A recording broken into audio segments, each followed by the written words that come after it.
The elevator doors slid open on the 14th floor, and Daniel Whitaker stepped into what should have been just another Monday morning. Instead, he walked straight into the kind of moment that splits a life in two. Alexandra Reed, the untouchable CEO, who had built empires while most people built excuses, stood in her glass office doorway with an expression he'd never seen before: vulnerable, uncertain, human. In her hand was a single piece of paper, medical letterhead. And when their eyes met across that polished corporate hallway, neither of them knew they were about to rewrite every rule they'd ever lived by. But I'm getting ahead of myself. Let me take you back to where this really began, to the day everything fell apart before it could come together. Stay with me until the end, hit that like button, and drop a comment telling me what city you're watching from. I want to see how far this story travels. The morning after his divorce became final, Daniel Whitaker sat in his 10-year-old Honda Civic in the underground parking garage of Halcyon Financial Tower, staring at a concrete support pillar like it might offer some kind of answer to the question currently eating him alive from the inside out. What the hell happens now? The parking garage smelled like oil and exhaust and failure. Somewhere above him, 17 floors of glass and steel stretched toward a sky he couldn't see. People were already arriving for work. Expensive shoes clicking against polished floors, coffee cups in hand, lives intact and moving forward with the kind of momentum he used to take for granted. Daniel looked down at his left hand gripping the steering wheel. The pale band of skin where his wedding ring had lived for 9 years seemed to glow in the fluorescent lighting. He'd taken it off yesterday, right after the judge had signed the papers. The whole thing had taken less than 20 minutes. 9 years of marriage, 9 years of promises and compromises and slowly growing apart, reduced to signatures on legal documents and a handshake with a lawyer he'd never see again. His phone buzzed. A text from his mother. "How are you holding up, sweetheart?" Daniel didn't answer. How was he supposed to answer that? The truth was too messy. The truth was that he felt hollowed out, like someone had reached inside his chest and scooped out everything that used to make him feel like a complete person. He was 34 years old. A single father now.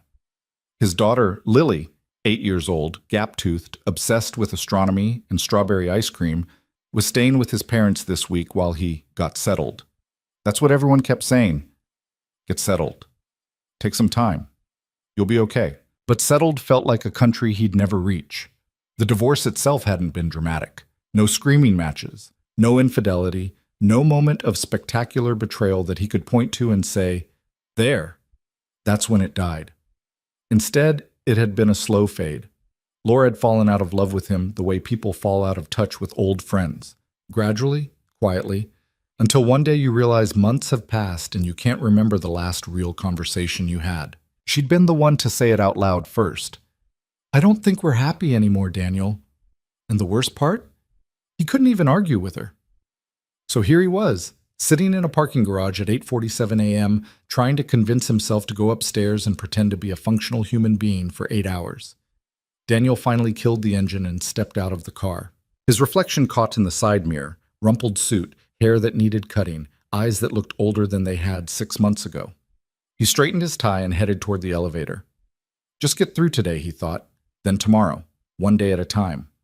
The elevator ride to the 14th floor felt longer than usual.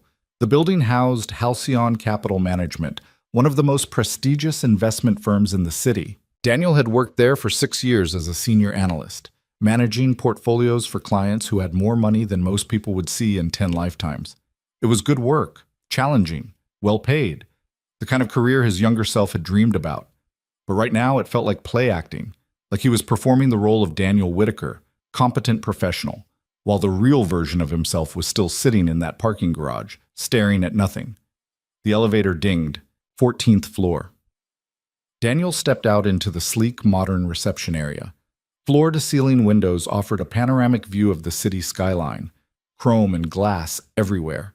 Minimalist furniture that probably cost more than his car. "Morning, Daniel." Receptionist. Claire, mid-50s, always kind. "Coffee's fresh if you need it." "Thanks, Claire." He headed toward his office, a corner space with decent natural light and a door he could close when the world got too loud. A few coworkers were already at their desks. Some nodded, some didn't notice. Monday morning routine. Daniel set his briefcase down and powered up his computer. Email notifications immediately flooded his screen. 63 unread messages. He scrolled through them mechanically. Client updates, market reports, meeting requests. Nothing that couldn't wait. He stood and walked to his window, looking out over the city. Somewhere out there, Laura was starting her own new life. Maybe she was having coffee right now. Maybe she felt relieved. Maybe she felt the same hollow ache he did. He'd never know. "Daniel!" The voice came from directly behind him, quiet but unmistakable. Daniel turned. Alexandra Reed stood in his doorway. The CEO of Halcyon Capital Management was not someone who made casual office visits. She operated from the executive suite on the 17th floor, a world of corner offices and conference rooms that most employees only saw during annual meetings. She was 42, though she could have passed for younger. Dark hair pulled back in a style that was professional without being severe. Sharp gray suit that fit perfectly. Eyes that missed absolutely nothing. People described Alexandra Reed in a lot of ways: brilliant, ruthless, untouchable, fair but demanding. The woman who had taken a mid-tier investment firm and turned it into one of the most respected names in the industry. Daniel had interacted with her maybe a dozen times in 6 years, always professional, always brief. So her presence in his doorway right now made absolutely no sense. "Ms. Reed," he straightened instinctively. "I wasn't expecting—" "May I come in?" "Of course." Alexandra stepped inside and closed the door behind her. That was the first unusual thing. The second unusual thing was the way she looked at him. Direct, measuring, like she was solving an equation in real time. The third unusual thing was what she said next. "I'm sorry about your divorce." Daniel froze. The words hung in the air between them like something fragile and dangerous. He didn't know how to respond. "Thank you. I didn't realize... I haven't really told anyone here yet." "You don't need to tell people." Alexandra's voice was quiet, matter of fact. "You're not wearing your wedding ring. You've been wearing it every day for the entire time I've known you. This morning, it's gone." She paused. "I notice things." Daniel looked down at his bare left hand. "It was finalized yesterday," he heard himself say. "I know what that feels like," Alexandra said simply. "The day after. When you have to decide whether to stay home and drown in it or come to work and pretend you're still a whole person." Something in her tone made Daniel look up sharply. Alexandra Reed's expression hadn't changed, but something behind her eyes had shifted. A crack in the armor, maybe. Or recognition of something shared. "You came to work," she continued. "That tells me something." "What does it tell you?" "That you know how to keep moving even when you don't want to." She walked to his desk and set down a thin folder he hadn't noticed her carrying. "I'm giving you the Morrison account." Daniel blinked. "The Morrison account?" "Yes." The Morrison account was legendary in the firm. A billionaire tech entrepreneur with extremely specific investment strategies and a reputation for being impossible to satisfy. 3 different senior analysts had worked the account in the past 2 years. None had lasted more than 6 months. "Ms. Reed, I appreciate the vote of confidence, but you think better under pressure," Alexandra interrupted. "Always have. I've watched you work. When things get difficult, you sharpen. Most people fall apart. You focus." She met his eyes. "Don't waste that." Daniel opened his mouth, closed it, opened it again. "I'll do my best," he finally managed. "I know you will." Alexandra turned toward the door, then paused with her hand on the handle. "And Daniel?" "Yes?" "The first few weeks are the worst. After that, it gets slightly easier. Not easy, just easier." She opened the door. "Take the Morrison account. Throw yourself into it. Sometimes work is the only thing that makes sense when nothing else does." She left without waiting for a response. Daniel stood in the middle of his office, staring at the closed door, trying to process what had just happened. Alexandra Reed, the woman who ran billion-dollar portfolios with mathematical precision, who was famous for her emotional distance and professional boundaries, had just acknowledged his personal crisis, shared something quietly vulnerable about her own past, and handed him the company's most challenging account. Why? He looked down at the Morrison folder. Then he sat down and opened it. The next 3 weeks blurred together in a haze of spreadsheets, conference calls, and late nights at the office. The Morrison account was exactly as difficult as advertised. Marcus Morrison was a genius, a perfectionist, and a man who changed his mind with the frequency of someone flipping channels. His investment portfolio was a complex web of tech startups, real estate ventures, and experimental markets that required constant monitoring and adjustment. Daniel threw himself into it completely. He rebuilt Morrison's entire portfolio structure from scratch. He identified inefficiencies the previous analysts had missed. He created new forecasting models and risk assessment frameworks. And slowly, very slowly, Marcus Morrison stopped questioning every decision and started trusting Daniel's judgment. "You're the first person in 2 years who's actually listened to what I want," Morrison told him during a video call. "Keep doing whatever you're doing." Daniel worked until 9 or 10 most nights, sometimes later. He picked up Lily from his parents' house on Friday evenings and had her for weekends. Those were the good days. The days when he made pancakes for breakfast and took her to the planetarium and read her favorite books before bed. The days when he remembered he wasn't just a man rebuilding his life. He was a father raising a daughter who needed him to be stable, present, and okay, even when he didn't feel okay. "Daddy, are you sad?" Lily asked him one Saturday morning while they were making pancakes. Daniel flipped a pancake, buying himself a second to compose his face. "Sometimes I'm a little sad, sweetheart, but I'm happy when I'm with you." "Mommy says you're both going to be happier now. Your mom's probably right. Are you going to get married again?" Daniel nearly dropped the spatula. I don't know, Lily. I'm not really thinking about that right now." "Okay." She went back to drawing stars on her placemat with crayons, just like that. Kids had a way of asking devastating questions and then moving on like they'd asked about the weather. Sunday evenings, Daniel drove Lily back to Laura's apartment, a new place across town that he'd never been inside. Laura was always polite during the handoffs, distant but not unkind. Sometimes he wondered if she was happier now, if the divorce had freed her in ways he couldn't understand. Mostly, he tried not to think about it. It was a Thursday afternoon in late October when Daniel saw Alexandra Reed again. Really saw her, not just in passing in the hallway.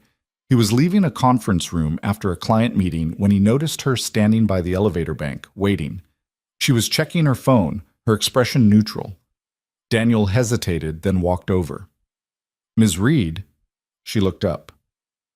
"Daniel, how's the Morrison account?" "Good. Better than good, actually. He's happy." "I know. He called me yesterday to say so." The hint of a smile touched her mouth. "That's the first compliment he's given anyone in this firm in 3 years. I got lucky." "You got focused." The elevator dinged and the doors opened. Alexandra stepped inside. "Which floor?" 14. She pressed the button. The doors slid closed, leaving them alone in the small space. Daniel studied her reflection in the polished elevator doors. She looked tired. There was a tightness around her eyes he hadn't noticed before. "Are you all right, Ms. Reed?" She glanced at him sharply. "Why do you ask?" "You just seem—" He searched for the right word. "Tired?" "I am tired." She said it simply, like admitting to a fact. "It's been a long quarter." The elevator slowed. 14th floor. Daniel stepped out, then turned back. "If you ever need someone to grab the difficult accounts off your desk at 9 p.m., apparently I'm good at that now." Alexandra's expression softened almost imperceptibly. "I'll keep that in mind." The doors closed. Daniel walked back to his office, thinking about that brief exchange, about the weariness in her voice, about the woman who seemed to carry the entire weight of the company on her shoulders without ever letting anyone see it strain her.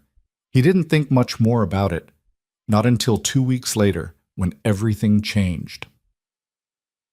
It was a Tuesday evening, almost 7 p.m. Most of the office had cleared out.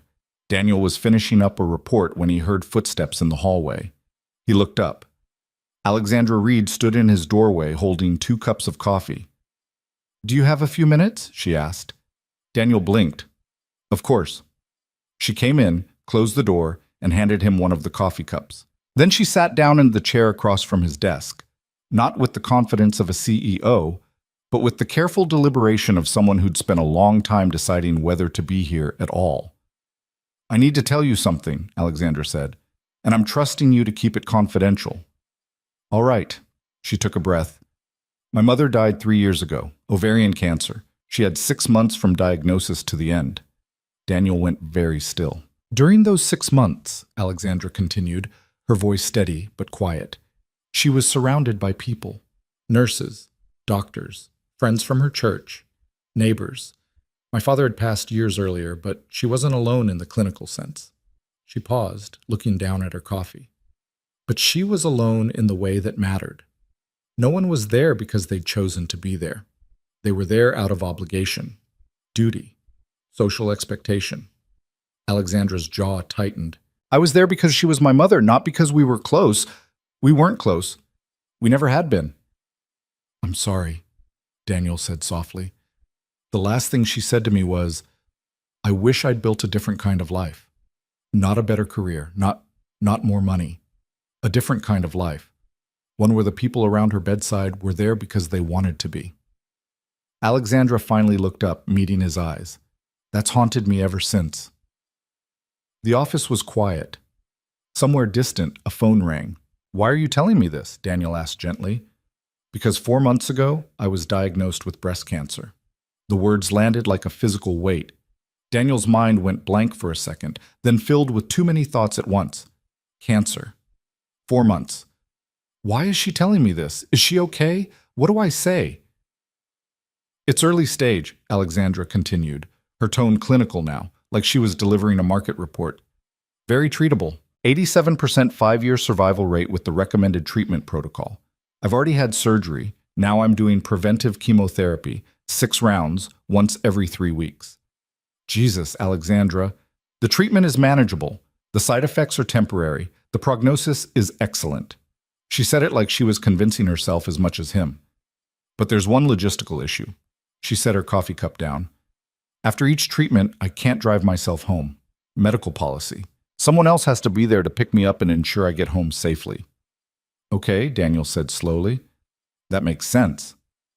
I've been taking taxis. Alexandra's voice remained even. But my oncologist isn't comfortable with that arrangement. She wants someone I know, someone who can stay with me for a few hours afterward in case there are complications. Daniel understood where this was going before she said it. I've gone through every name in my contacts, Alexandra said quietly. Board members, colleagues, people I've known for years, and I realized something. She met his eyes. There's no one I can ask.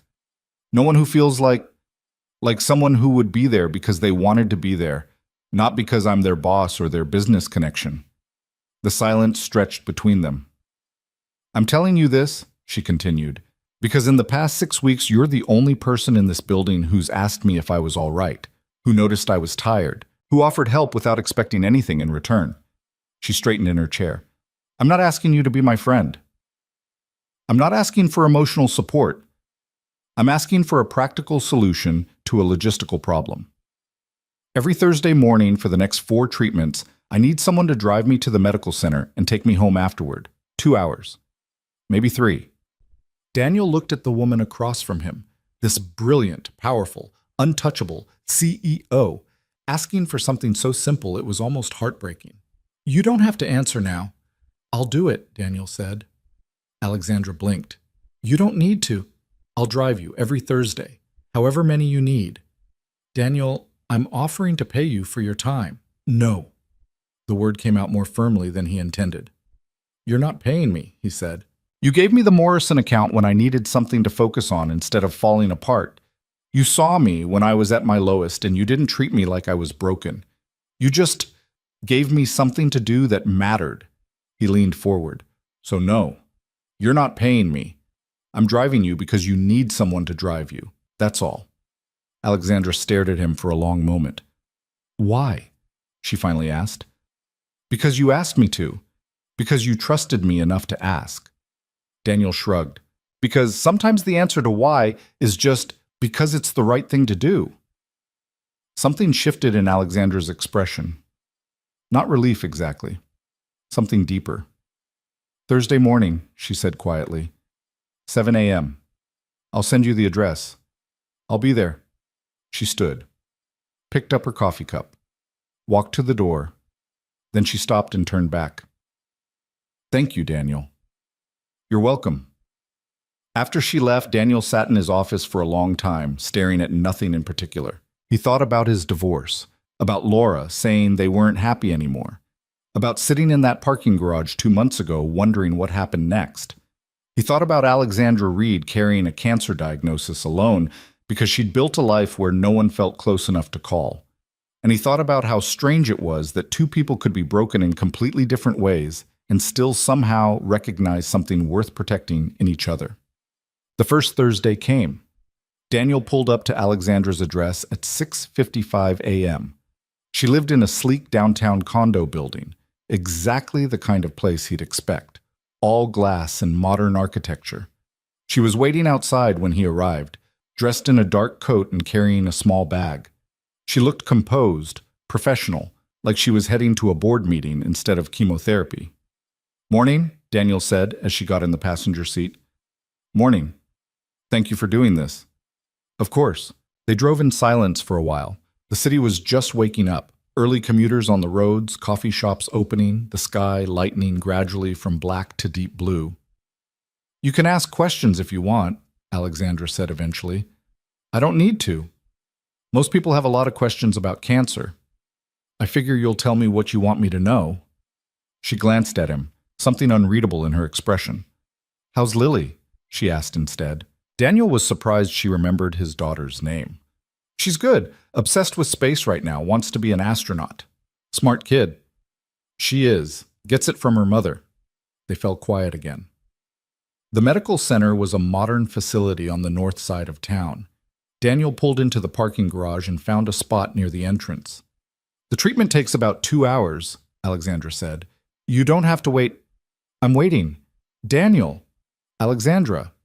He turned to look at her. "I'm going to park this car, walk you inside, and wait in whatever waiting room they have.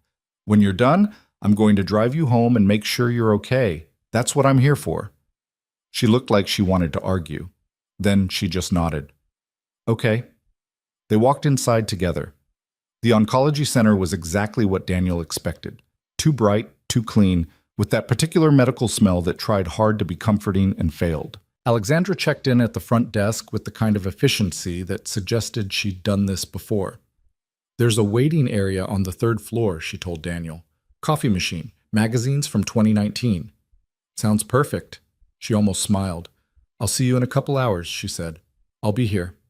He watched her walk down the hallway toward the treatment rooms, straight-backed, steady, alone. Then he took the elevator to the 3rd floor and settled in to wait. 2 hours and 40 minutes later, Alexandra emerged. She looked paler than she had that morning, more fragile, but she was walking steadily, her expression controlled. "Ready?" Daniel asked, standing. "Ready." They didn't talk much on the drive back. Alexandra leaned her head against the window and closed her eyes. Daniel drove carefully, taking turns smoothly, avoiding potholes. When they reached her building, he parked and turned off the engine. "Thank you," Alexandra said without opening her eyes. "Do you need help getting upstairs?" "I'm fine." Alexandra, I'm fine, Daniel." She opened her eyes and looked at him. "Really? I just need to sleep for a few hours. I'll be okay. Text me when you wake up, so I know you're all right." She nodded slowly. "Okay." He watched her walk into the building, making sure she made it through the doors safely. Then he drove to work, got there 2 hours late, and threw himself into the Morrison account like nothing unusual had happened. At 3:47 p.m., his phone buzzed. "Awake." "Fine. Thank you again. AR." Daniel stared at the message for a long moment. Then he texted back. "Glad you're okay. See you next Thursday." 3 dots appeared, disappeared, appeared again. "Yes. Next Thursday." The pattern continued. Every Thursday morning for the next 4 weeks, Daniel picked Alexandra up at 6:55 a.m. They drove to the medical center. He waited. He drove her home. She texted him a few hours later to confirm she was okay. They didn't talk much during those drives at first. Comfortable silence mostly. But gradually, slowly, something began to shift. Small conversations started to happen. Alexandra asked about Lily, what books she was reading, how school was going, whether she still wanted to be an astronaut. Daniel asked about the company. Not the cancer, never the cancer, unless she brought it up first. He asked about difficult board members and market trends, and the stress of running a firm through uncertain economic times. They talked about divorce. Both of them, eventually. Alexandra had been married in her late 20s. It lasted 3 years before her husband decided he wanted a wife who was home more, who prioritized family over career, who was softer around the edges. He wasn't wrong to want those things, Alexandra said during one drive. I just wasn't the person who could give them to him. Do you regret it? Daniel asked. The divorce? No. The marriage? Sometimes. Not because I loved him. I didn't, not really. But because it made me realize I didn't know how to build a life that had room for other people. Daniel understood that more than he wanted to admit. On the fourth Thursday, after Alexandra's second-to-last treatment, she didn't get out of the car right away when they reached her building. Can I ask you something? She said. Sure. Why did your marriage end? Daniel was quiet for a moment. We grew apart. Slowly. Neither of us did anything catastrophically wrong. We just stopped being the people who'd fallen in love, and instead of fighting for it, we let it die quietly. Do you regret that? Every day. Not because I want to be married to Laura again, but because I regret not fighting harder, not trying more, not being brave enough to say I needed help. Alexandra nodded slowly. I think that's the hardest kind of loss, she said. When there's no villain, no moment you can point to, just a slow fade. Yeah, Daniel said. That's exactly what it is. They sat in silence for a moment. Then Alexandra opened the door. One more treatment, she said. Thursday after next. I'll be there. She paused. Daniel? Yeah? I'm glad you're the one driving me. She got out before he could respond. The final treatment fell on a Thursday in early December. Daniel picked Alexandra up like always, but something was different. She seemed lighter somehow, less guarded. Last one, she said as she got in the car. How do you feel about that? Relieved, terrified, grateful. She buckled her seatbelt. All of it at once. They drove through the early morning darkness. What happens after this? Daniel asked. Scans in 3 months, then every 6 months for 5 years. If nothing shows up, I'm considered cured. And if something does? We deal with it then. She looked out the window. But the odds are good, really good. The treatment went like the others. 2 hours. Daniel waited in the too-bright room with terrible coffee and ancient magazines. When Alexandra came out, she looked tired but steady. Done, she said simply. Congratulations. They drove back to her building. Daniel parked in his usual spot. But this time, when Alexandra reached for the door handle, she stopped. Would you like to come up for coffee? She asked. Daniel looked at her in surprise. Are you sure? You should probably rest. I've been resting for 5 weeks. I'd like some company. Real company. She met his eyes. If you have time. Daniel thought about the office waiting for him. The emails. The reports. I have time, he said. Alexandra's condo was exactly what he expected, and nothing like it at the same time. Modern, minimalist, clean lines and expensive furniture, floor-to-ceiling windows with a view of the city skyline. But there were also unexpected details. Books everywhere, philosophy, history, poetry. A telescope by the window. Framed photographs of mountains and coastlines. A soft blanket draped over the couch, like someone actually used it. This is beautiful, Daniel said. Thank you. Coffee? Please. They moved to the kitchen. Alexandra pulled out a French press, actual ground beans, not instant, and started the process with practiced efficiency. You don't strike me as a French press person, Daniel said. Why not? I figured you'd have some high-tech machine that makes espresso at the push of a button. I have one of those too, but this tastes better. She poured hot water over the grounds. Sometimes the slow way is worth it. They moved to the living room with their coffee. Alexandra curled up in the corner of the couch, looking more relaxed than Daniel had ever seen her. Can I ask you something? She said. Of course. These past 5 weeks, why did you really do this? Daniel considered the question. You asked me to. That's not enough of a reason. Isn't it? Alexandra shook her head. Most people need more. They need it to make sense, to benefit them somehow, to fit into their narrative of who they are. Maybe I needed it to make sense too, Daniel said slowly. When you asked me to drive you, I was in this place where everything felt pointless. My marriage was over. I was just going through the motions. And then you asked me to do this one concrete thing, this one thing that mattered. He set down his coffee cup. So I did it because you asked, but also because it reminded me I could still be useful, still be someone who shows up, still be more than just a guy falling apart in a parking garage. Alexandra looked at him for a long moment. You're not falling apart, Daniel. Some days I am. Then you're doing a remarkable job of falling apart while still functioning. She smiled slightly. That's called resilience. They talked for 2 more hours. About work, about Lily, about Alexandra's mother and the regrets that still haunted her, about Daniel's fear that he was failing as a father, about the strange loneliness of being surrounded by people who knew you professionally but not personally. It was the kind of conversation that only happens when 2 people realize they have nothing left to perform for each other, no image to maintain, just the truth. Finally, around noon, Daniel stood to leave. Thank you for the coffee, he said. Thank you for the past 5 weeks. They stood in her entryway, and something hung in the air between them, something undefined and fragile. I'll see you at work, Daniel said. Yes, Monday morning, back to normal. But they both knew nothing was normal anymore. Not after this. Daniel drove home thinking about the woman he'd just left. The brilliant CEO who'd built an empire but couldn't name a single person she'd call in an emergency. The cancer survivor who'd faced her diagnosis alone because she'd spent her entire life keeping everyone at arm's length.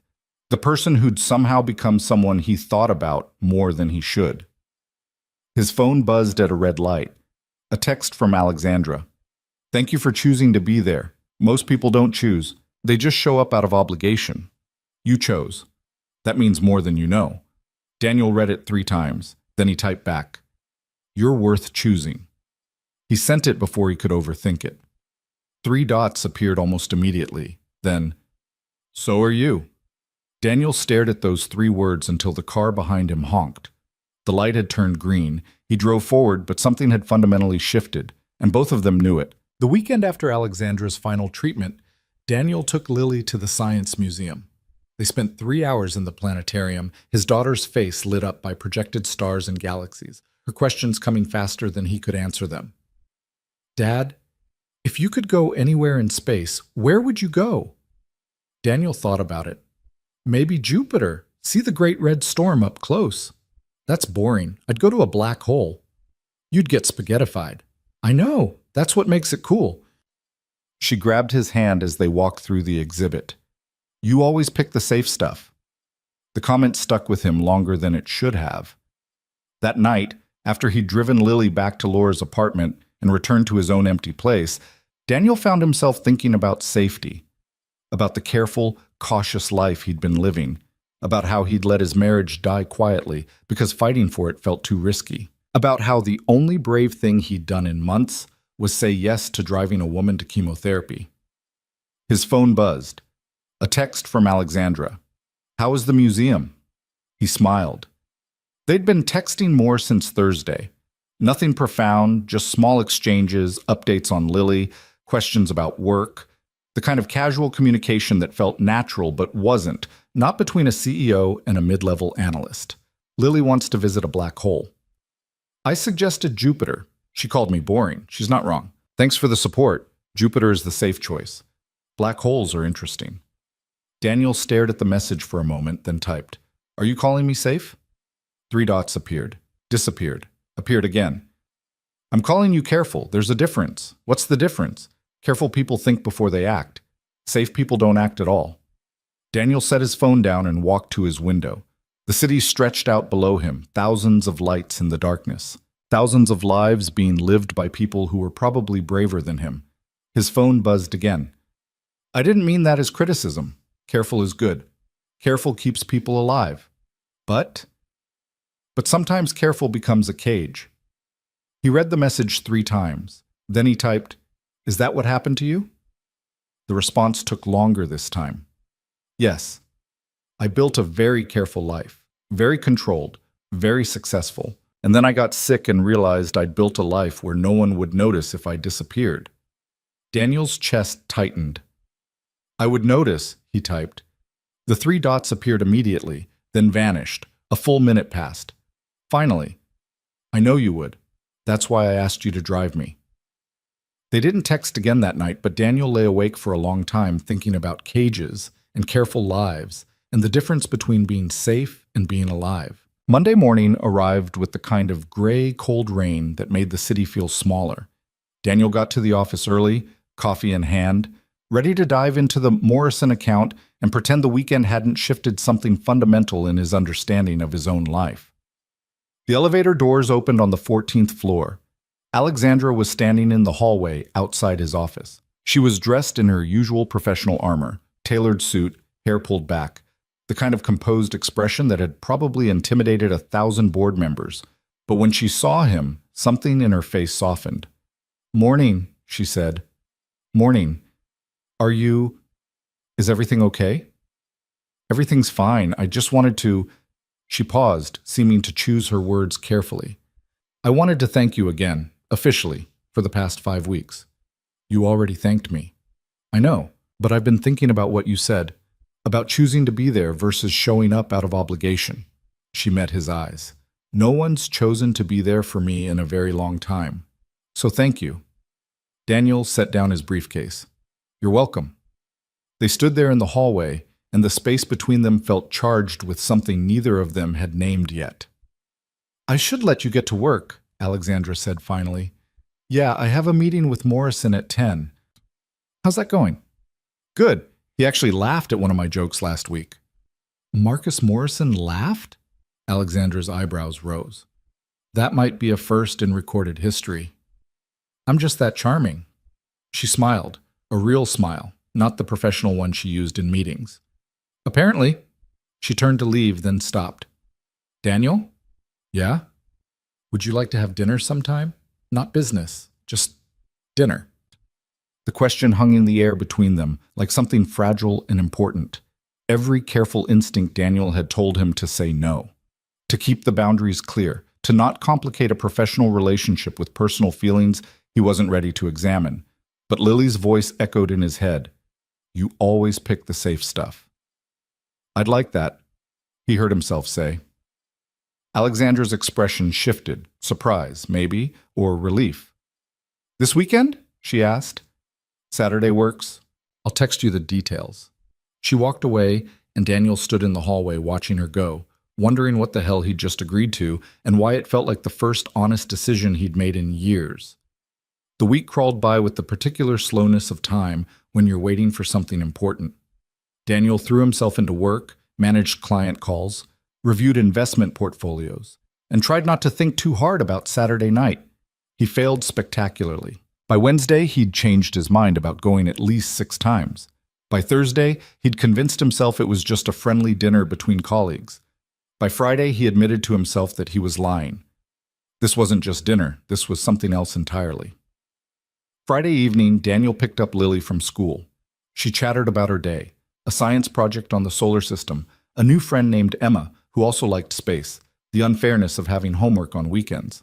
"Dad, you're not listening," she said as they walked to the car. "I'm listening. Solar system, friend Emma, homework is terrible." "You're thinking about something else." Daniel unlocked the car. "How do you know?" "You get this look? Mom used to say you disappeared into your head sometimes." He helped her into the back seat, then got behind the wheel. "I'm having dinner with someone tomorrow night, a friend from work." "A girlfriend?" "A woman, yes." Lily's eyes went wide in the rearview mirror. "Like a date?" "Like dinner with a friend." "That's what dates are, Dad. Mom explained it to me."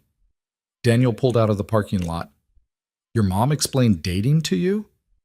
"She said when grown-ups like each other, they have dinner and talk. And if they really like each other, they hold hands and stuff." "And stuff," Daniel repeated weakly. "So is this a date or not?" He thought about it, about Alexandra standing in the hallway asking him to dinner. about the way something had shifted between them over 5 Thursday mornings, about text messages that went deeper than they should. I don't know, sweetheart. Maybe. What's her name? Alexandra. She's my boss. Your boss? Lily's voice pitched up. Dad, that's like in the movies. The boss always falls in love with the regular guy. This isn't a movie, Lily. It sounds like a movie. What does she look like? She's very smart and kind, and she has a telescope. She has a telescope? Lily practically bounced in her seat. Dad, you have to marry her. Lily, I'm serious. Anyone with a telescope is cool. Can I meet her? Daniel caught himself before he could say yes, because part of him wanted exactly that. Wanted Lily to meet Alexandra, wanted to see them in the same room together, wanted to imagine a world where the three of them could exist as something more than separate pieces. But that was moving too fast. Way too fast. Let me have dinner with her first, he said carefully. Then we'll see. You like her, Lily said confidently. I can tell. How can you tell? Because you're smiling.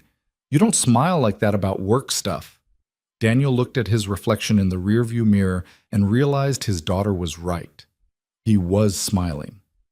Saturday evening arrived too quickly and not quickly enough. Daniel stood in front of his closet at 6 p.m., second-guessing every clothing choice he'd ever made. Too formal. Too casual. Too much like he was trying.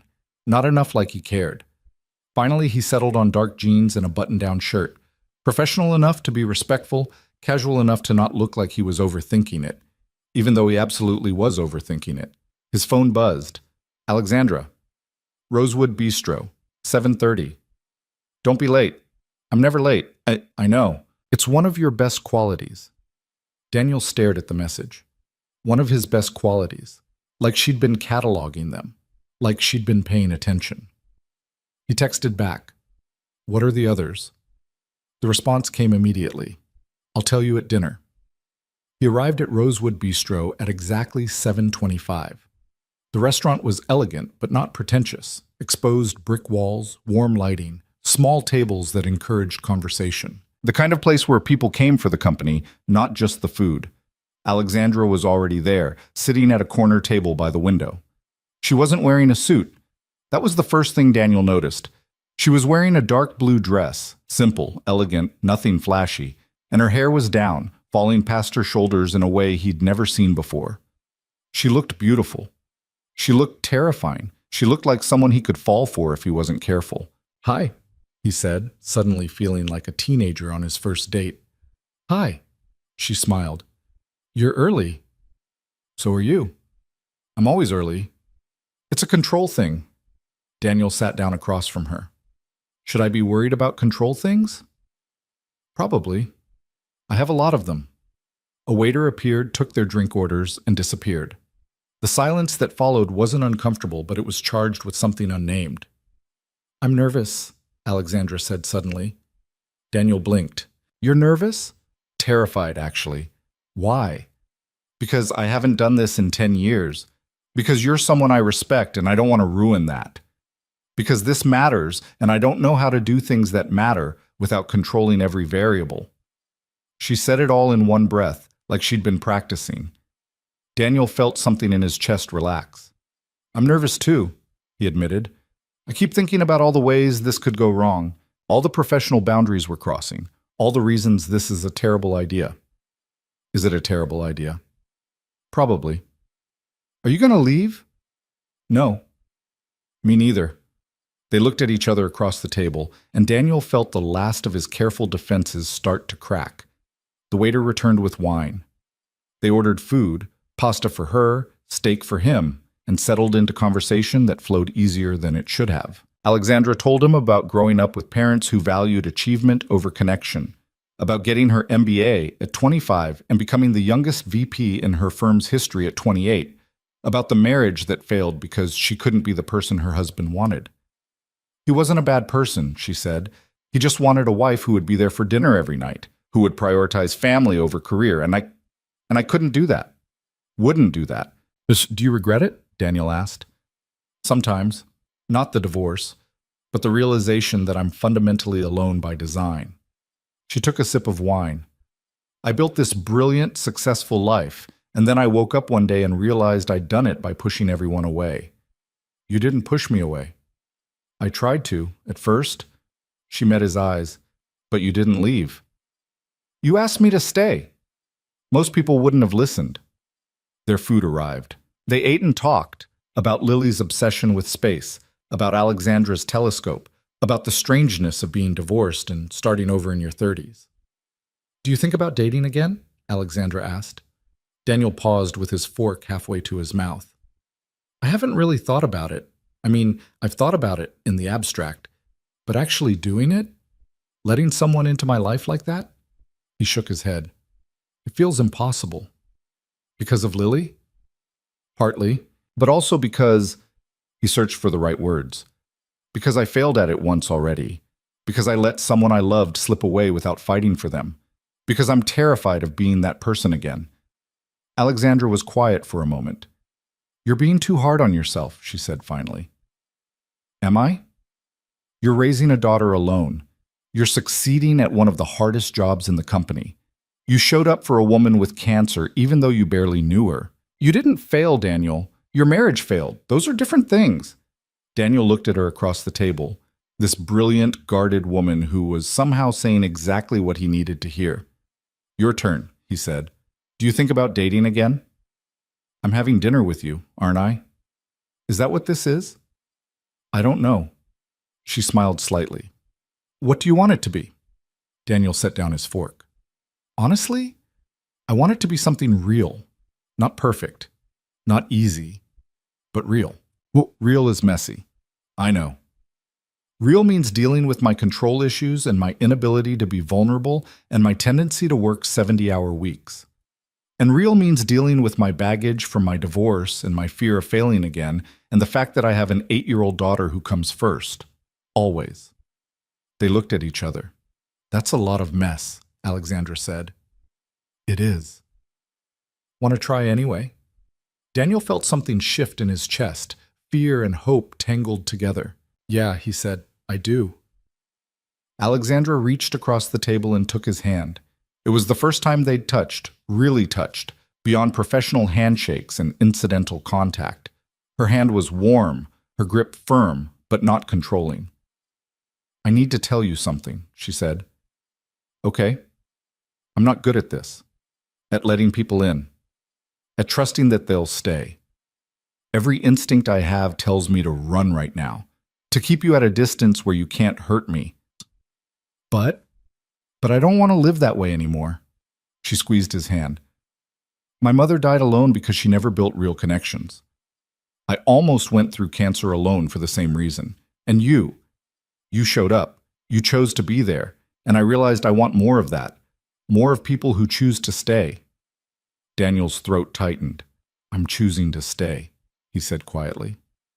Why? Because you're worth it. Because you asked me to. Because somewhere in the past 2 months, you became someone I think about when I wake up in the morning. Someone I want to know better. He stopped, suddenly aware of how much he was revealing. Someone you what? Daniel took a breath. Someone I could fall for. If you let me. The restaurant noise faded into background static. The other diners, the clinking glasses, the soft music, all of it disappeared until it was just the two of them at a corner table holding hands and admitting to something that felt both terrifying and inevitable. I could fall for you too, Alexandra said softly. I think I already am.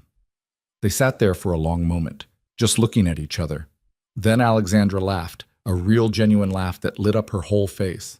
What? Daniel asked, smiling despite himself. This is the most impractical thing I've ever done. Dating someone from work. Someone who reports to me, technically. Someone with a child. Someone who's still healing from a divorce. Having second thoughts? No, just realizing that every relationship I've ever had has been practical, sensible, the right choice on paper, and they all failed anyway. She squeezed his hand again. So maybe impractical is worth trying. Maybe it is. They finished dinner slowly, not wanting the evening to end. They talked about everything and nothing. Childhood memories, favorite books, the strange loneliness of living in a city surrounded by millions of people. When the check came, they argued about who would pay. I invited you, Alexandra said. I'm old-fashioned. I'm your boss. Not tonight, you're not. Tonight, you're just Alexandra. She let him pay. Outside the restaurant, they stood on the sidewalk in the cool night air. The city hummed around them, cars passing, people walking, the distant sound of music from somewhere nearby. I should probably get home, Alexandra said. Early morning tomorrow. On a Sunday? I have paperwork, always paperwork. You work too much. Says the man who was in the office until 9 p.m. last Tuesday. Fair point. They stood there, neither of them moving. Can I ask you something? Daniel said. Of course. What happens Monday morning when we go back to work? Alexandra thought about it. We're professional. We keep boundaries clear. We don't let personal feelings impact business decisions. And after work? After work, we figure this out, slowly, carefully, without rushing into anything either of us isn't ready for. That sounds reasonable. I'm very good at reasonable. I've noticed. Alexandra stepped closer, close enough that Daniel could smell her perfume, something subtle and expensive. I'm not good at spontaneous, she said, or impulsive, or any of the things people are supposed to be when they're starting something new. That's okay. I'm not either. So we'll be carefully and practical together. Is that a thing? It is now. She kissed him then, soft, brief, tentative. The kind of first kiss that's more question than answer. When she pulled back, she was smiling. Good night, Daniel. Good night, Alexandra. He watched her get into her car and drive away. Then he stood on the sidewalk for another minute, trying to process what had just happened. His phone buzzed. A text from Alexandra. Thank you for tonight, for being brave enough to say yes. He typed back. Thank you for asking. See you Monday. See you Monday. Daniel drove home with the windows down, cold air rushing through the car, feeling more alive than he had in months. The following weeks unfolded with a strange new rhythm. At work, they were consummate professionals. Alexandra was the CEO. Daniel was the senior analyst. They interacted in meetings, exchanged emails about client accounts, maintained every appropriate boundary. But after work was something else entirely. They had dinner twice more that month. Once at a quiet Italian place where they talked about philosophy and ethics and whether people could really change. Once at a Thai restaurant where Alexandra admitted she couldn't handle spicy food despite claiming otherwise. You're literally sweating, Daniel said, trying not to laugh. I'm fine, Alexandra insisted, her face flushed red. You ordered the mild version and you're dying. I have a delicate palate. You run a billion-dollar company. You can admit you can't handle spicy food. She glared at him, but she was smiling. Fine. I can't handle spicy food. Happy? Extremely. They texted constantly. Small things. Big things. Everything in between. How's your day? Terrible. Morrison changed his mind about the tech sector again. Want me to talk to him? And undermine my authority? Absolutely not. Stubborn. You like it. I do. They went to an art gallery opening one Saturday afternoon. Alexandra knew the artist, a former college roommate, and Daniel spent 2 hours listening to her explain abstract expressionism with the same intensity she brought to financial reports. You're passionate about art, he observed. I'm passionate about things that require you to look deeper than the surface. Is that why you like me? She turned to look at him, serious now. I like you because you choose to see people, really see them, not just the version they present to the world. That's quite a compliment. It's the truth. They were careful, deliberate, taking things slowly because they both had too much to lose by rushing. But something was building between them, something neither of them could control or predict. One Thursday evening in late December, Alexandra invited Daniel to her place for dinner. She cooked, or attempted to cook, chicken piccata that was slightly overcooked but edible. I'm not good at this, she admitted, staring at the dry chicken. It's not bad. You're a terrible liar. Okay, it's a little dry, but the effort counts.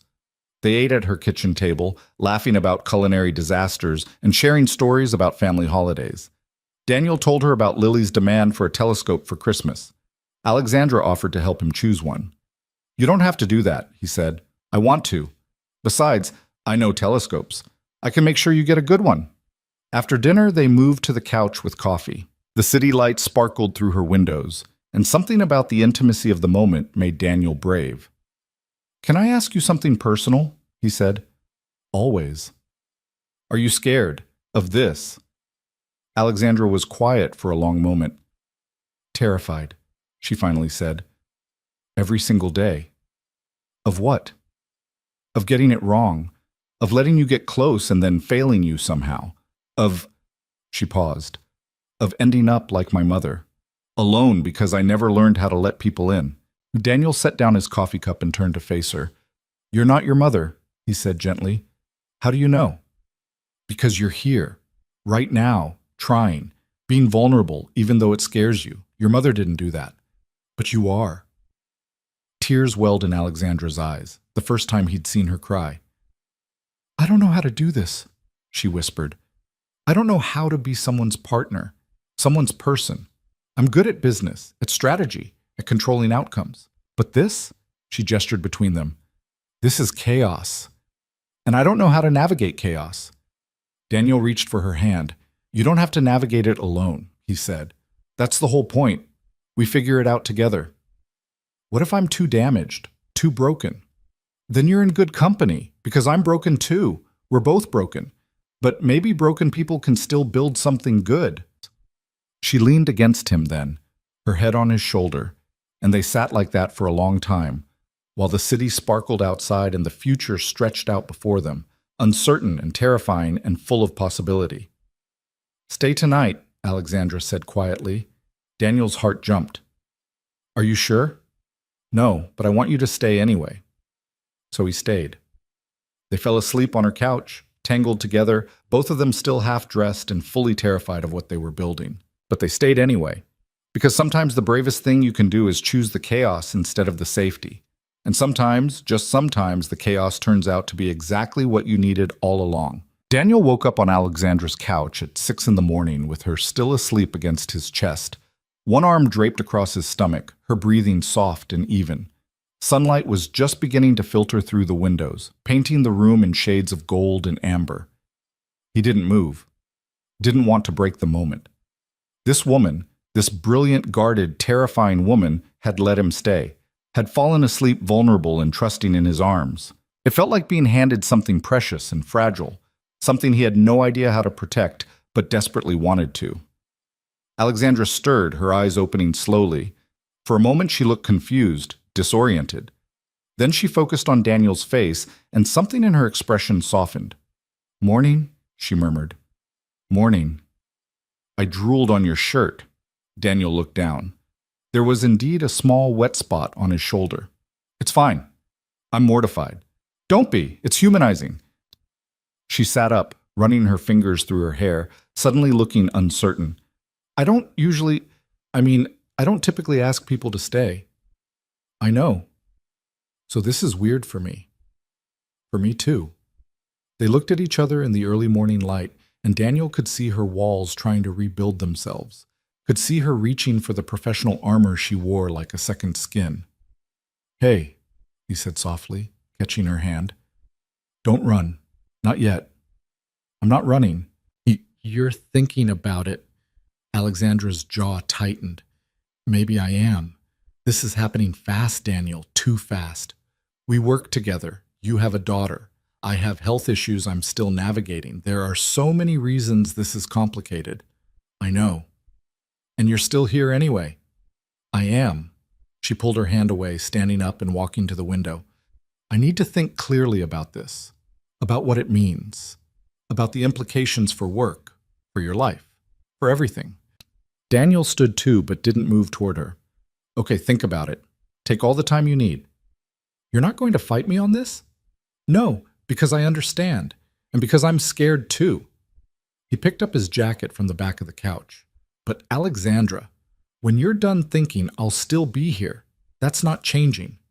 He left before she could respond, before the moment could turn into something harder than it already was. The drive home felt longer than usual. Daniel's phone buzzed twice, probably Alexandra, but he didn't check it. She needed space to process. He needed space to figure out what the hell he was doing, getting involved with his boss while his divorce was barely 6 months old and his daughter still asked when mommy was coming home. This was insane. This was beautiful. This was going to hurt someone, probably everyone, before it was over. But he couldn't bring himself to regret it. Monday morning arrived with the weight of inevitability. Daniel got to the office early, half expecting Alexandra to call him into her office and end things professionally and cleanly. Instead, he got an email at 8:15. Meeting with Morrison account team. 10 a.m. conference room. B. Please prepare updated portfolio analysis. AR professional. Distant. Exactly what he'd expected. The meeting went smoothly. Alexandra ran it with her usual precision, asking pointed questions and pushing for better strategies. She treated Daniel exactly the same as everyone else. No warmer, no colder. Like Saturday night had never happened. Like she hadn't fallen asleep in his arms. After the meeting, as people filed out, Alexandra caught his eye. "Daniel, a moment, please." His stomach tightened. "Here it comes." The conference room emptied. Alexandra closed the door. "I've been thinking," she said, not quite meeting his eyes. "I figured. This is complicated, more complicated than I initially considered. I know. We need rules, boundaries, something to keep this from destroying both our careers and whatever this is between us." Daniel leaned against the table. "What kind of rules?" "At work, we're professional. Always. No special treatment, no personal conversations in the office, no blurring of lines. You report to me and that relationship stays intact." "Okay." "Outside of work, we're figuring things out, slowly, with the understanding that if this becomes a problem professionally, we address it immediately. And if it becomes a problem personally," Alexandra finally looked at him, "then we deal with that too. Honestly, like adults." "I can do that." "I'm serious, Daniel. I can't have this impact the company. I've worked too hard."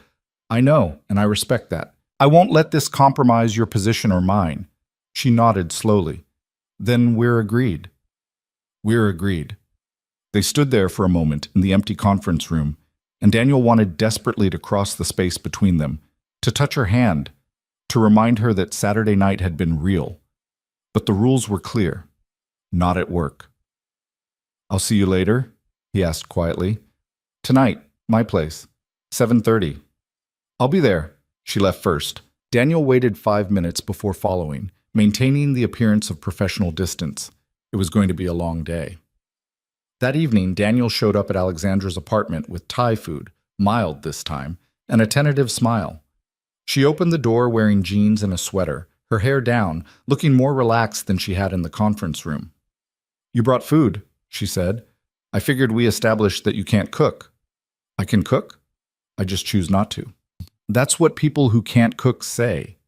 She let him in, and they fell into an easy rhythm, setting out food, pouring wine, settling onto the couch, like they'd done this 100 times before. "How was the rest of your day?" Alexandra asked. "Fine. Morrison loved the new portfolio structure. I think we're actually making progress." "Good. You've done excellent work on that account." "Are we talking about work?" "We're allowed to talk about work outside the office." "Are we? I thought that blurred the lines." Alexandra set down her wine glass. "You're right. Sorry. Force of habit." "Hey, it's okay. I'm just giving you a hard time." They ate in comfortable silence for a while. Then Alexandra said, "I talked to my oncologist today." Daniel's attention sharpened. "And?" "My 3-month scans are scheduled for next week. If they're clear, the prognosis is very good." "That's amazing." "It is, but I'm terrified."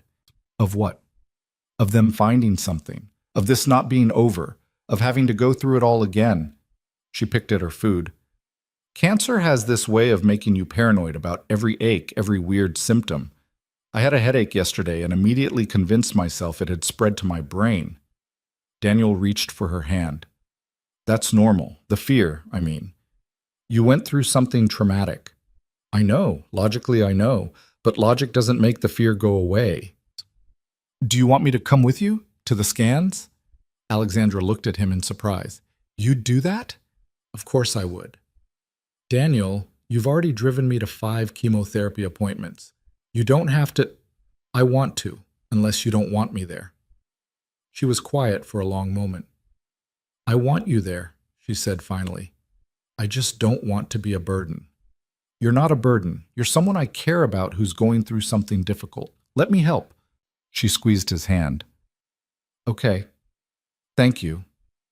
They finished dinner and moved to the couch, and somehow the conversation shifted to lighter things. Lily's Christmas wish list, Alexandra's terrible college roommate stories, the absurdity of corporate holiday parties. We have ours next week, Alexandra said. Annual Halcyon Capital Holiday Gala. 300 people in formal wear pretending to enjoy networking. Sounds terrible. It is, but it's expected. Board members, major clients, key employees. I have to make an appearance. Are you bringing anyone? Alexandra hesitated. I usually go alone. Right, of course. But I was thinking, she turned to look at him, maybe this year I could bring someone. Daniel's heart kicked up. As in me? As in you. If you want to. Won't that raise questions? Your employee showing up as your date? Probably, but I'm tired of hiding. Of pretending I don't have a personal life because it might look inappropriate. She met his eyes. Besides, we're not doing anything wrong. We're two adults in a consensual relationship. If people have a problem with that, they can take it up with me. Daniel smiled. You're braver than you give yourself credit for. I'm terrified, actually, but I'm doing it anyway. That's what brave means. They kissed then, slow and deep, with none of the tentative uncertainty of their first kiss. This was different. This was certainty and fear and possibility all tangled together. When they pulled apart, Alexandra rested her forehead against his. I'm falling for you, she whispered, and it scares the hell out of me. I'm falling for you too. What are we doing, Daniel? I don't know, but I don't want to stop. Me neither. She pulled him closer, and they stayed like that for a long time, just holding each other in the quiet of her apartment while the city hummed below. The week leading up to the holiday party was chaos. Daniel juggled client meetings, year-end reports, and increasingly frantic messages from Marcus Morrison, who decided to restructure his entire portfolio 2 weeks before Christmas. Meanwhile, Lily was in full holiday mode, demanding daily updates on whether Santa knew she wanted a telescope and whether the telescope would be the good kind that could see Saturn's rings. Dad, you have to make sure Santa knows it's the good kind, she insisted for the third time that week. I'll make sure. Promise? I promise. Laura had agreed to have Lily for Christmas Eve and Christmas morning this year, a trade-off that made Daniel's chest ache but seemed fair. He'd have her for New Year's. It was all very civil and mature and absolutely gutting. She'll be okay, Alexandra said when he mentioned it over dinner Wednesday night. Kids are resilient. I know, it's just hard. This is her first Christmas with us separated. How are you handling it? Daniel shrugged. I'm managing. Some days are better than others. That's all any of us can do. Thursday morning, Daniel drove Alexandra to her 3-month scan appointment. She was quiet in the car, her hands clasped tightly in her lap, her jaw set with tension. It's going to be fine, Daniel said. You don't know that. You're right, I don't, but I believe it anyway. The scan itself took less than an hour. Daniel waited in the same fluorescent-lit waiting room he'd sat in during her chemotherapy treatments, drinking terrible coffee and pretending to read a magazine. When Alexandra emerged, she looked pale, but steady. How do you feel? He asked. Like I want to throw up. But that's normal. When do you get the results? Dr. Chen will call in a few days. They drove back in silence. Daniel reached for her hand at a stoplight, and she held on like he was an anchor in a storm. Thank you for coming, she said quietly. Always. The holiday party was Friday night at the Grand Meridian Hotel, a sprawling event space with crystal chandeliers and too many people in expensive clothes. Daniel arrived in a rented tux feeling wildly out of place, but the moment he saw Alexandra, everything else faded into background noise. She wore a floor-length emerald green dress that made her look like something out of a classic film. Her hair was swept up, diamonds at her ears, and when she smiled at him across the crowded lobby, his heart stopped. You look beautiful, he said when he reached her. You clean up pretty well yourself. I feel like I'm about to get kicked out for not belonging here. You belong here because I want you here. She took his arm. Ready? No, but let's do it anyway. They entered the ballroom together, and Daniel felt the shift immediately. Eyes turning their direction, whispers starting. recognition dawning on faces throughout the room. Alexandra Reed, the untouchable CEO, had brought a date, and not just any date, one of her own employees. "People are staring," Daniel murmured. "Let them stare. This is going to cause talk." "I know, I don't care." She squeezed his arm. "Do you?" Daniel thought about it, about the gossip that would follow, about the questions and the judgment and the complications. Then he looked at the woman beside him, brave and brilliant and choosing him anyway, and realized the answer was simple. "No," he said, "I don't care." They made their way through the party, Alexandra introducing him to board members and clients with a calm confidence that made it clear this wasn't up for debate. Some people were gracious. Some were clearly scandalized. Most were just curious. "How long have you two been seeing each other?" asked Gerald Thompson, a board member with steel gray hair and sharp eyes. "A few months," Alexandra said smoothly. "And you don't see a conflict of interest?" "I see two adults in a relationship being professional about the separation between personal and business matters." Her voice was pleasant but firm. "Do you have concerns about Daniel's work performance, Gerald?" "No, of course not. I've heard excellent things about the Morrison account." "Then I'm not sure what the issue is." Gerald backed down, but Daniel could see the calculation in his eyes. This was going to be a problem. Maybe not immediately, but eventually. Later, while Alexandra was talking to a major client, Daniel stepped outside to the balcony for air. The city sprawled below, all lights and possibility. "You know people are going to make this difficult for her, right?" Daniel turned. A woman in her 50s stood nearby, holding a champagne glass and studying him with interest. He recognized her from company photos. "Linda Martinez, the CFO. "I know," he said. "She's worked incredibly hard to get where she is. A relationship with a subordinate could undermine her authority." "I'm aware of that." "Are you?" Linda moved closer. "Because if you care about her at all, you should think very carefully about whether this is worth the cost to her career." Daniel's jaw tightened. "With all due respect, Miss Martinez, that's not your decision to make. It's hers, and she's made it. She's also dealing with a serious health crisis. Maybe she's not thinking clearly. She's one of the smartest people I've ever met. She's thinking just fine." Linda studied him for a long moment. "She must really trust you." "I hope so." "Don't make her regret it." She walked back inside, leaving Daniel alone on the balcony with the weight of her words. Was he being selfish, putting his own feelings ahead of Alexandra's career? Was this relationship going to cost her everything she'd built? "There you are." Alexandra stepped onto the balcony, wrapping her arms around herself against the cold. "You okay?" she asked. "Linda Martinez just warned me that I'm going to destroy your career." "Linda's a pessimist. Ignore her." "What if she's right?" Alexandra turned to face him fully. "Daniel, I made this choice with my eyes wide open. I knew there would be talk. I knew it would be complicated. I chose to be here with you anyway. But my career will be fine. I'm good at what I do.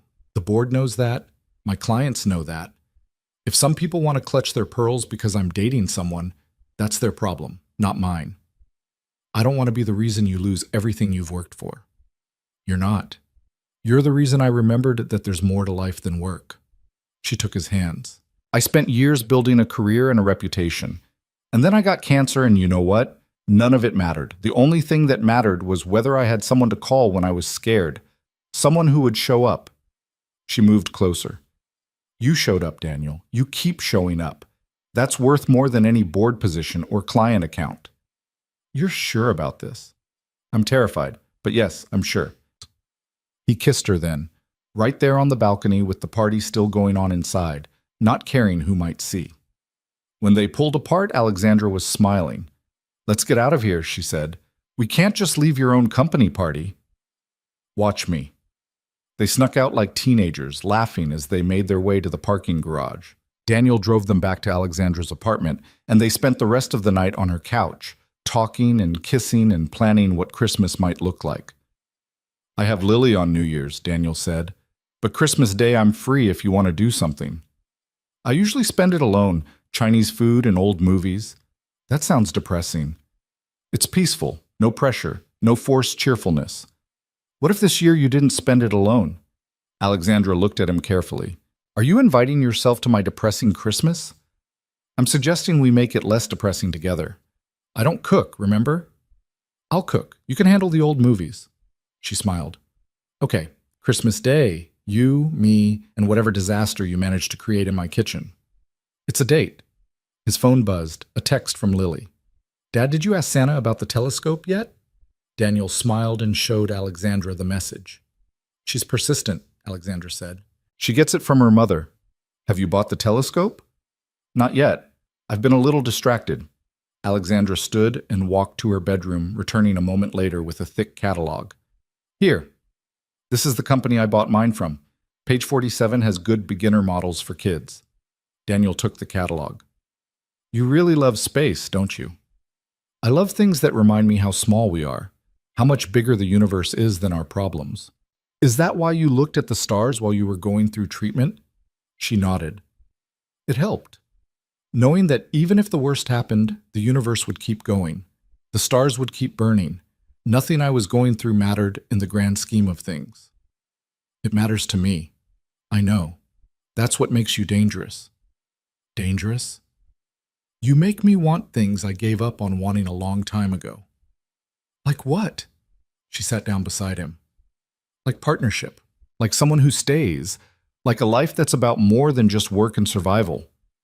Those are good things to want. They're scary things to want. Most good things are. They fell asleep tangled together again, and this time Daniel didn't leave in the morning. This time he woke up beside her, made coffee in her kitchen, and felt the strange, terrifying comfort of something that was starting to feel like home. Saturday morning, Alexandra's phone rang. She stared at the screen, her face going pale. It's Dr. Chen, she said. Daniel's stomach dropped. Do you want me to leave? No, stay, she answered, putting the phone on speaker with shaking hands. Ms. Reed, I have your scan results. And? Dr. Chen's voice was warm, professional. Everything looks clear. No signs of recurrence. The treatment was successful. Alexandra's hand flew to her mouth. Daniel could see tears forming in her eyes. You're sure? She managed. I'm sure. We'll continue monitoring, of course. But as of right now, you're cancer-free. Thank you. Thank you so much. You're welcome. Keep taking care of yourself. I'll see you in 3 months for your next checkup. The call ended. Alexandra sat frozen for a moment. Then she started crying, deep, body-shaking sobs of relief and fear, and months of holding everything together finally breaking apart. Daniel pulled her into his arms and held her while she cried, one hand in her hair, the other rubbing her back. You're okay, he murmured. You're okay. I was so scared, she sobbed into his chest. So scared it wasn't over. I know, but it's over. You did it. She cried for 10 minutes straight. Then she pulled back, wiping her eyes, laughing through the tears. I'm a mess, she said. You're beautiful. I got snot on your shirt again. I'll survive. She laughed harder, then pulled him close and kissed him fiercely. Thank you, she said when they broke apart. For being here, for staying, for making me believe I didn't have to do this alone. You never had to do it alone. You just needed to let someone in. I'm glad it was you. They spent the rest of the weekend together, and for the first time since her diagnosis, Alexandra looked truly relaxed. The weight she'd been carrying, the fear of recurrence, the uncertainty of her future, had finally lifted. Sunday evening, as Daniel was getting ready to leave for the week ahead, Alexandra stopped him at the door.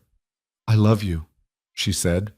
The words hung in the air between them, enormous and terrifying and true. Daniel felt his heart expand in his chest. I love you too, he said. And in that moment, standing in her doorway with the future uncertain and complicated and full of possibility, Daniel realized that sometimes the bravest thing you can do is let yourself fall, even when you don't know if anyone will catch you, even when the landing might hurt, because sometimes, just sometimes, the person you're falling toward is falling too, and sometimes you catch each other. The words lingered between them even after Daniel left, settling into his bones during the drive home like something permanent and undeniable. He'd said he loved her. She'd said it back. There was no taking it back now, no pretending this was just casual or temporary or something that could be neatly compartmentalized. This was real, This was terrifying. This was everything. Christmas week arrived with the particular chaos that only the holidays could bring. Daniel spent Monday and Tuesday finishing year-end reports while fielding increasingly elaborate questions from Lily about whether Santa had received her telescope specifications and whether reindeer could actually fly or if that was just propaganda. "Daddy, Emma says Santa isn't real," Lily announced during their Tuesday phone call. Daniel's heart sank. "What did you tell her?" "I told her Emma doesn't know everything just because her mom's a scientist." A pause. "But is he real?" Daniel closed his eyes. He wasn't ready for this conversation. Wasn't ready for his daughter to stop believing in magic. "What do you think?" he asked carefully. "I think maybe he's real in a different way than Emma thinks, like how you say love is real even though you can't see it." "That's very wise, sweetheart. So I can still ask for the telescope?" "You can still ask for the telescope." "Okay, good, because I really want it." Wednesday afternoon, Daniel left work early to meet Alexandra at the telescope store she'd recommended. She was already there when he arrived, studying a display model with the focused intensity she usually reserved for quarterly reports. "This one," she said without preamble. "The Celestron Astromaster. It's perfect for beginners, but powerful enough that she won't outgrow it in 6 months." "How much?" $400, but it's worth it, trust me." Daniel looked at the price tag and winced. It was more than he'd planned to spend, but the look on Alexandra's face, the excitement, the certainty, made the decision easy. "Okay, let's get it." They spent the next hour picking out accessories: a moon filter, a red flashlight, a beginner's guide to stargazing. Alexandra explained each item with the enthusiasm of someone sharing something she genuinely loved, and Daniel found himself watching her more than listening. "You're not paying attention," she said, catching him staring. "I am. You were saying something about aperture." "That was 5 minutes ago. I'm talking about eyepieces now." "Sorry, you're just really cute when you talk about space." She rolled her eyes, but she was smiling. "Focus, Whitaker. Your daughter's Christmas depends on this." At the register, Daniel pulled out his credit card. Alexandra put her hand over his. "Let me," she said. "Alexandra, no, please. I want to do this. For Lily. You don't even know her." "Not yet, but I'd like to." She met his eyes. "Let me do this. It's important to me." Daniel could have argued, could have insisted on paying for his own daughter's Christmas present, but something in Alexandra's expression stopped him. A vulnerability, a hope, a desire to be part of something bigger than just the two of them. "Okay," he said quietly. "Thank you." She squeezed his hand and turned to the cashier. They loaded the telescope into Daniel's car, and he drove Alexandra back to her apartment. In the parking garage, she didn't immediately get out. "I was thinking," she said. "About?" "Christmas Day, when you come over." She twisted her hands in her lap. "What if you brought Lily?" Daniel's heart stopped. "Are you sure?" "No, I'm terrified, actually. I have no idea how to interact with children. I'll probably say something awkward or boring, and she'll hate me." "She won't hate you. You don't know that." "I know my daughter, and I know you. You'll be fine." Alexandra looked at him with an expression that was half hope, half panic. "This is a big step. Meeting your daughter, that makes this real in a way it hasn't been before." "I know. And if she doesn't like me, then we figure it out. Together." "But Alexandra," he reached for her hand, "I want you to meet her. I want you to be part of her life, if you're ready for that." She took a shaky breath. "I think I am. Maybe. Ask me again when I'm not panicking." "Are you panicking?" "Completely." He kissed her then, soft and reassuring. "It's going to be fine. She's going to love you." "How do you know?" "Because I love you, and Lily's pretty good at seeing the best in people." Alexandra leaned her forehead against his. "Okay, Christmas Day, you, me, and Lily. I'll try not to completely mess it up. That's all anyone can ask." Christmas Eve, Daniel had dinner with his parents, while Lily bounced off the walls with excitement about Santa coming. His mother pulled him aside while Lily was distracted with cookies. "You seem different," she said. "Different how?" "Lighter, happier, like something's changed." Daniel smiled despite himself. Maybe something has. Does this have anything to do with the woman you've been seeing? He looked at her in surprise. How did you... You're my son. I notice things. Also, Lily mentioned you talk about someone named Alexandra a lot. I'm going to have a talk with Lily about confidentiality.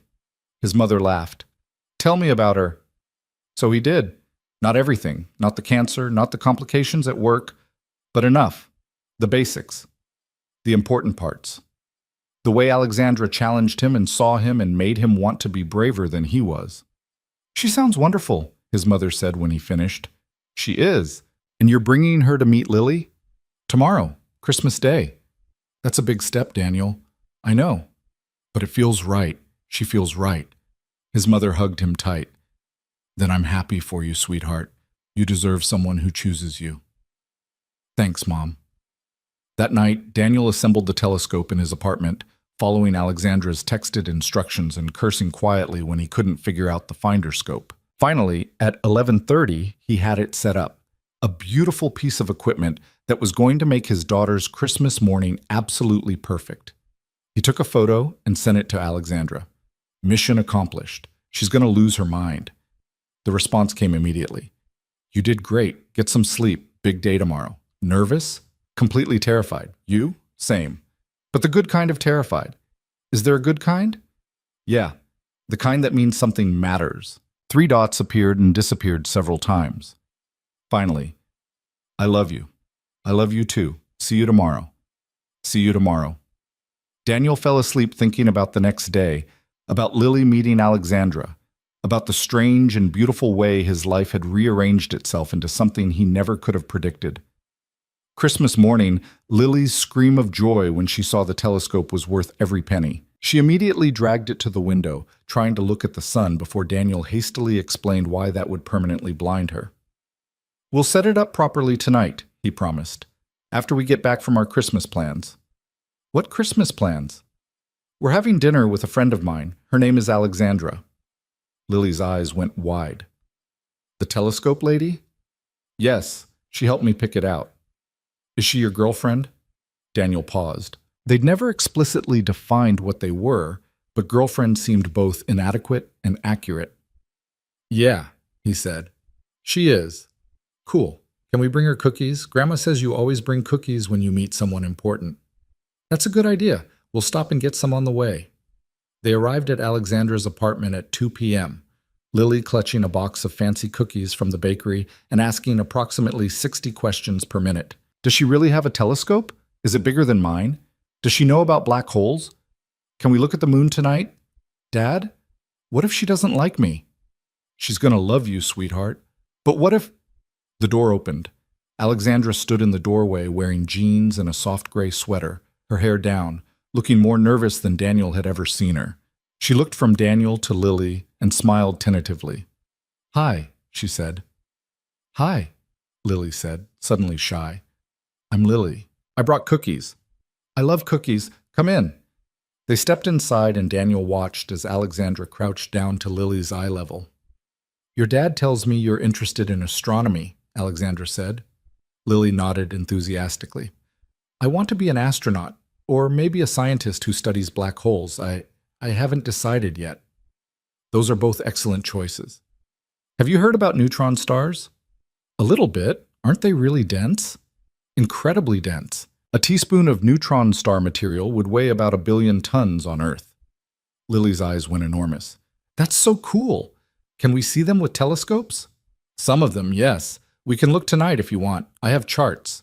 Yes, Dad, can we? Daniel felt something in his chest unclench. They were going to be fine. Of course we can, he said.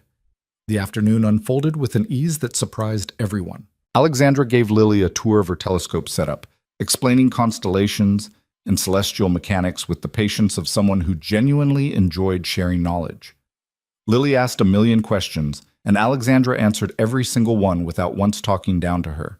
Daniel made dinner, roasted chicken that was only slightly dry, potatoes that were actually good, and vegetables that Lily ate without complaint because Alexandra ate them first.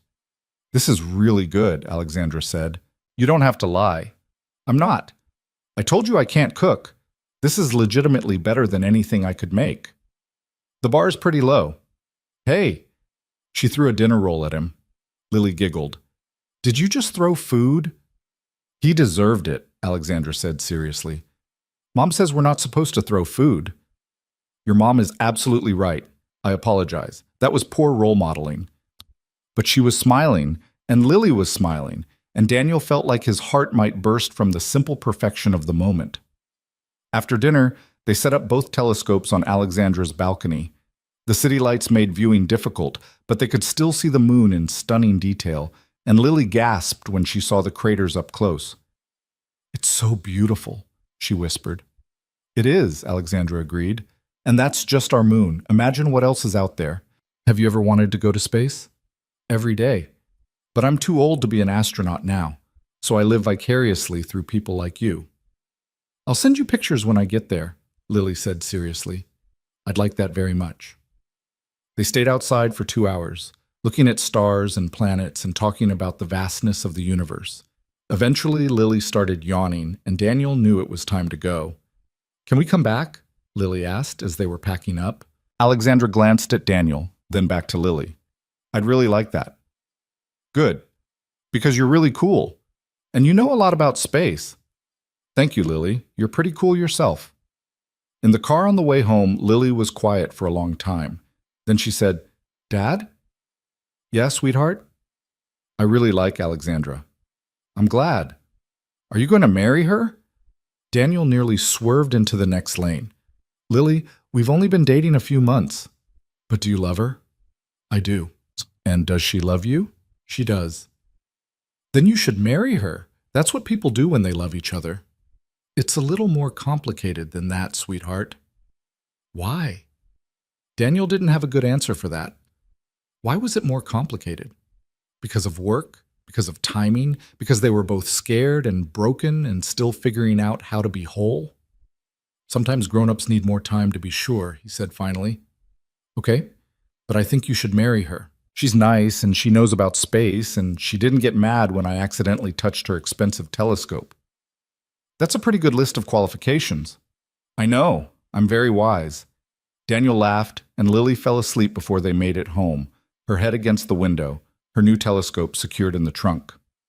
That night, after Lily was in bed, Daniel texted Alexandra. Thank you for today. It meant everything. Thank you for trusting me with her. She's incredible, Daniel. She really likes you.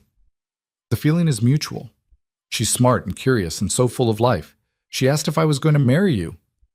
There was a long pause before the response came. What did you tell her? That it's complicated, that we need more time. But? Daniel stared at the screen, his heart pounding. But honestly, I could see it, eventually, if you wanted that. Another long pause. I could see it too.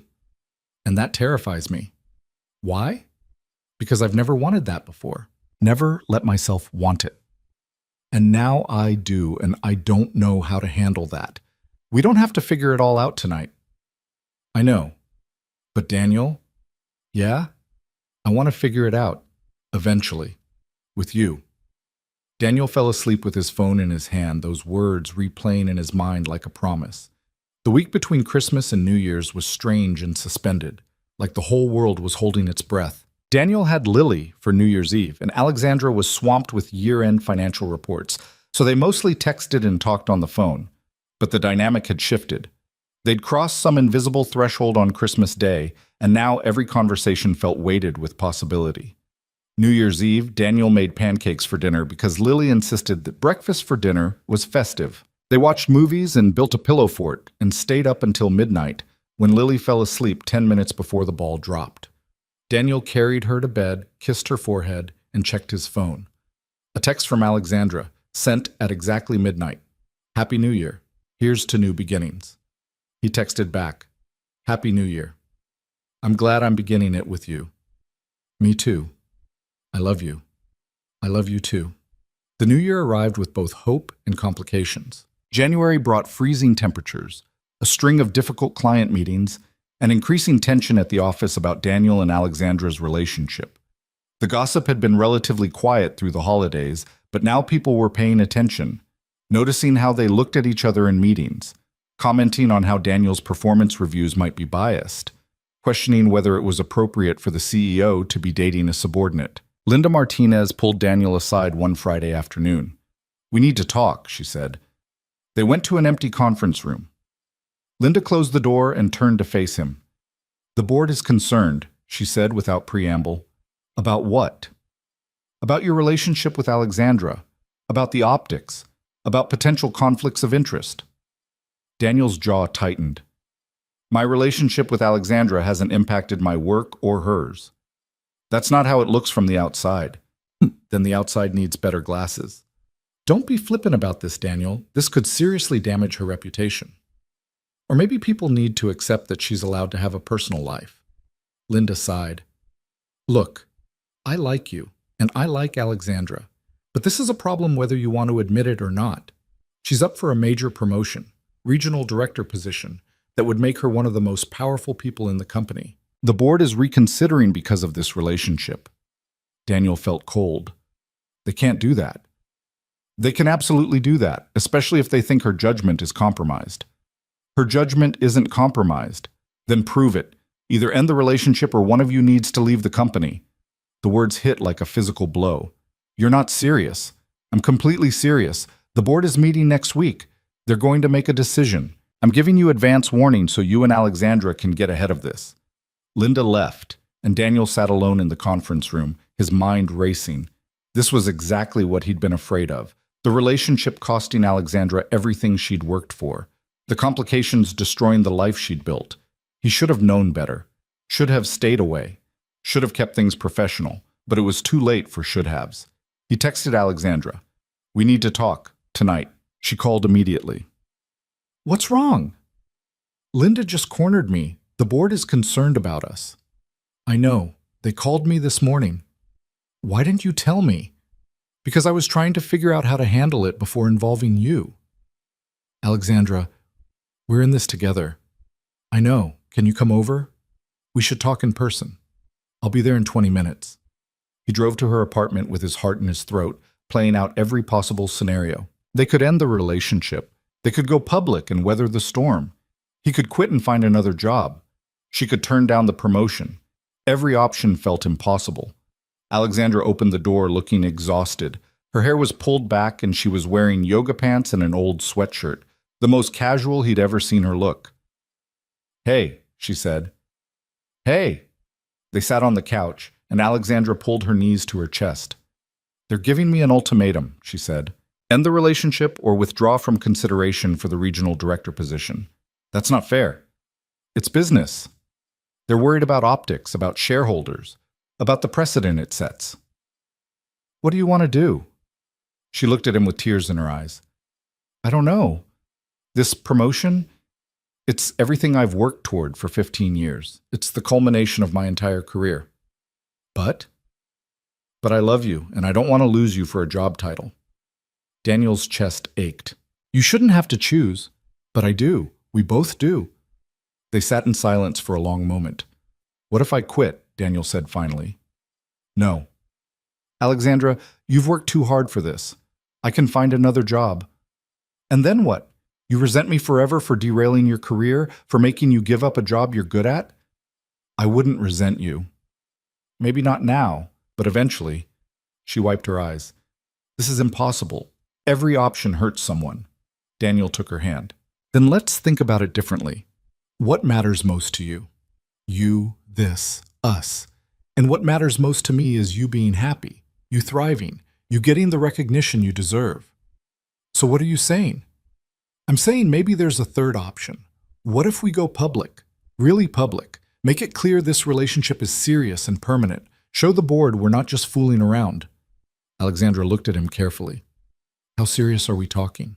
Daniel's heart pounded. This was insane. They'd only been together a few months, but he'd never been more certain of anything in his life.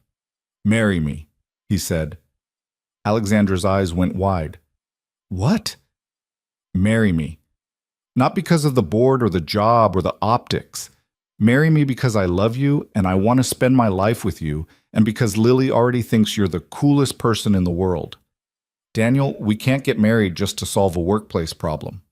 We're not. We're getting married because we love each other. The workplace problem is just convenient timing." This is crazy. I know. We've only been dating 4 months. I know. You're supposed to wait at least a year before proposing. Says who? Alexandra laughed through her tears. Society.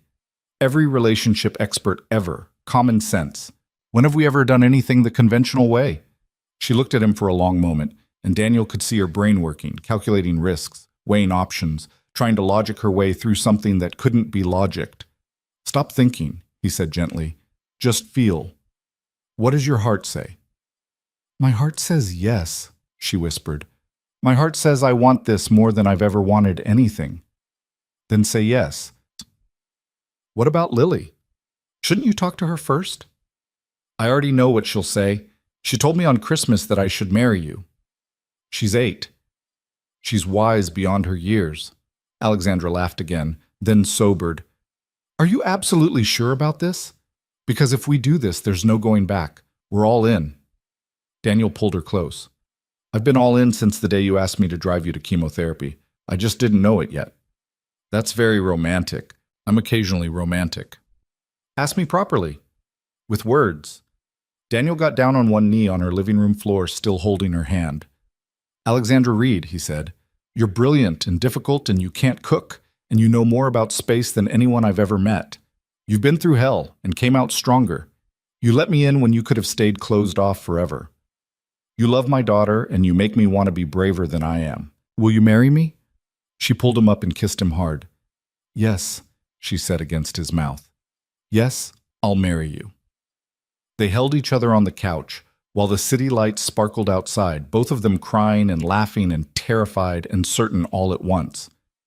We're going to have to tell the board, Alexandra said eventually.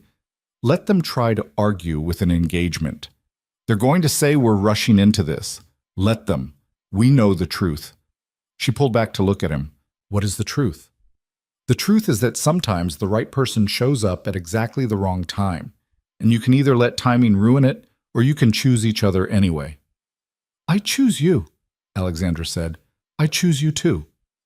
They sat together in the quiet of her apartment, engaged and terrified and completely certain, ready to face whatever came next, together.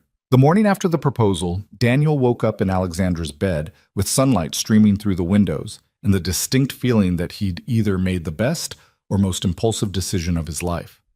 Possibly both. Alexandra was already awake, sitting up against the headboard with her laptop balanced on her knees, typing furiously. Are you working? Daniel asked, his voice rough with sleep.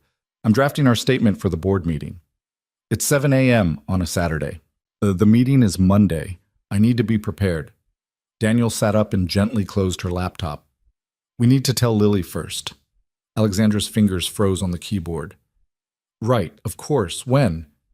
Today. I'll pick her up from Laura's and bring her here. We'll tell her together. What if she's upset? What if she thinks we're moving too fast? She told me to marry you on Christmas Day. She was joking. She was 8 and completely serious.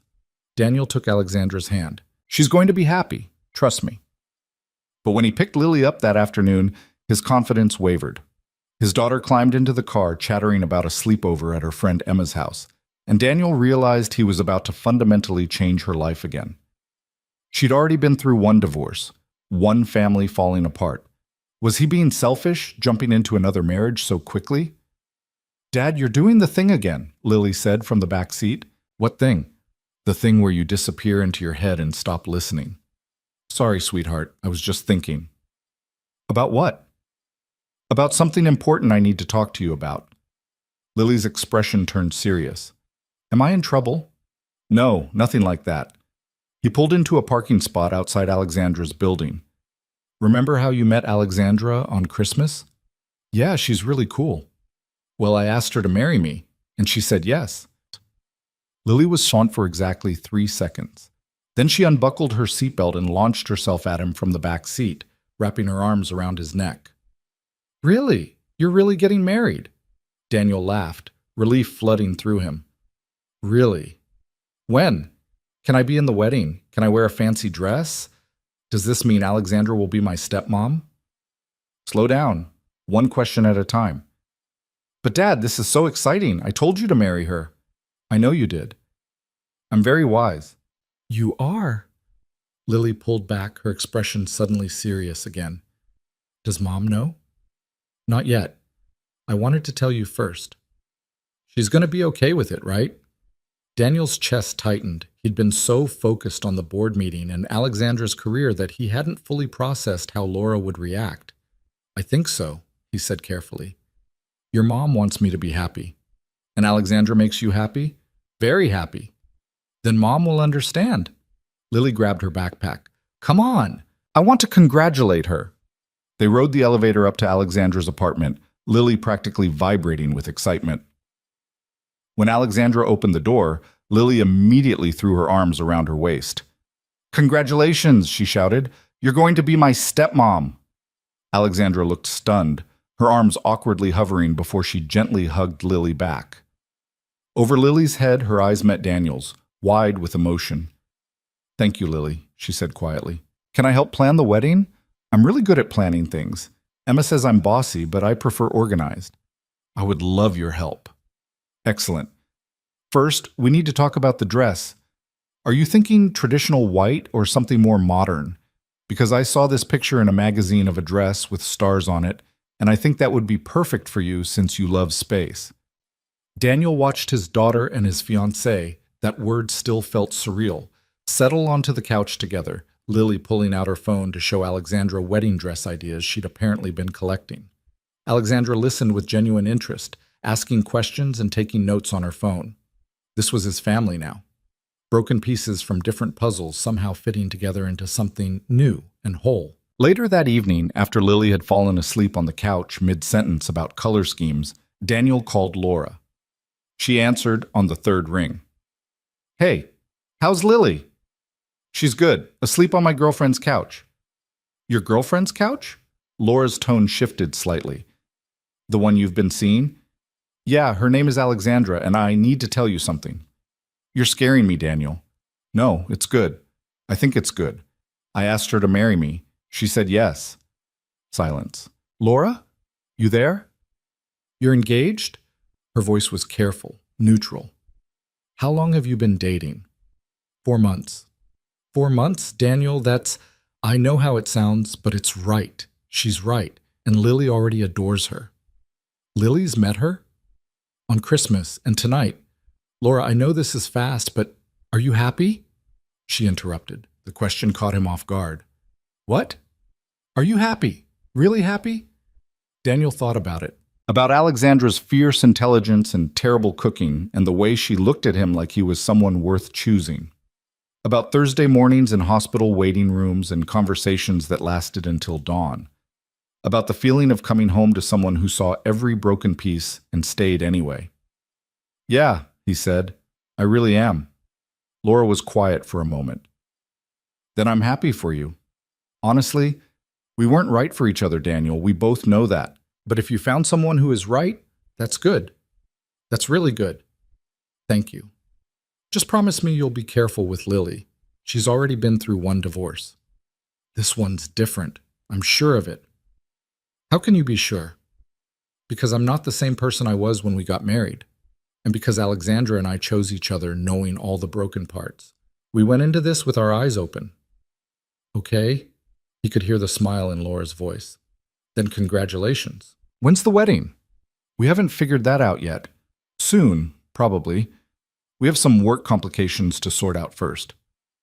Work complications? She's my boss. Laura laughed, a real genuine laugh. Of course she is. You always did like a challenge. After they hung up, Daniel felt like he could breathe again. One hurdle cleared.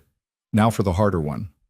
Monday morning arrived cold and bright. Daniel wore his best suit and met Alexandra in the parking garage before they went upstairs together.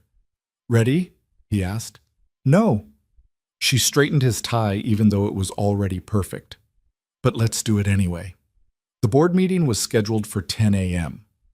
Linda Martinez had arranged for Daniel and Alexandra to present their case first, before the board discussed the promotion decision. They walked into the conference room together, hands briefly touching before they separated to take their seats. The board members were already assembled, 8 powerful people who would decide Alexandra's professional fate.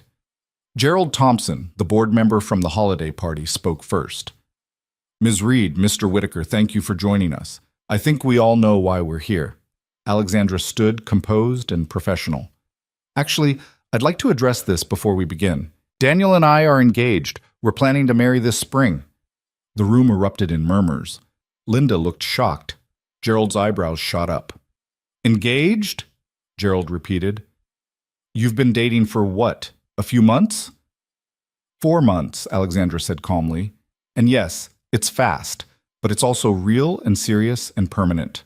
We're not hiding this relationship or pretending it's casual. We're building a life together.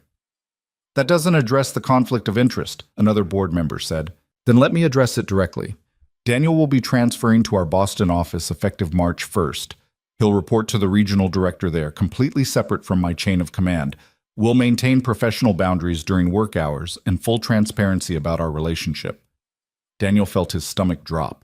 They hadn't discussed him transferring, hadn't discussed Boston at all. Boston, Gerald said. That's quite a commute. We'll be relocating, Alexandra said smoothly. Both of us, my daughter included. Daniel stared at her. What was she doing? Wait, Linda interjected. Alexandra, the regional director position is based here. If you relocate to Boston, I'm withdrawing from consideration for regional director, Alexandra said, effective immediately. The room went silent. Ms. Reed, Gerald said slowly, that position represents everything you've worked toward. Are you sure? I'm completely sure. I've spent 15 years building a career and it's been fulfilling. But I realized something recently. She glanced at Daniel. The best parts of my life have nothing to do with my job title. They have to do with the people I choose to spend my time with, the man I love, his daughter, the life we're building together. This seems like an emotional decision rather than a rational one, another board member said. On the contrary, it's the most rational decision I've ever made. I had cancer last year. I spent months terrified and alone because I'd built a life with no room for people who mattered. I'm not making that mistake again. She looked around the table. I'm good at my job. Excellent, actually, but I'm replaceable. Every person in this company is replaceable. What's not replaceable is the chance to build something real with someone who chooses you. So yes, I'm withdrawing. Daniel and I are getting married, moving to Boston, and starting fresh. Together. Gerald sat back in his chair. Well, this is unexpected. Life is unexpected, Alexandra said. I'm finally learning to embrace that. After the meeting, Daniel pulled Alexandra into an empty office. What the hell was that? He demanded. That was me making a choice.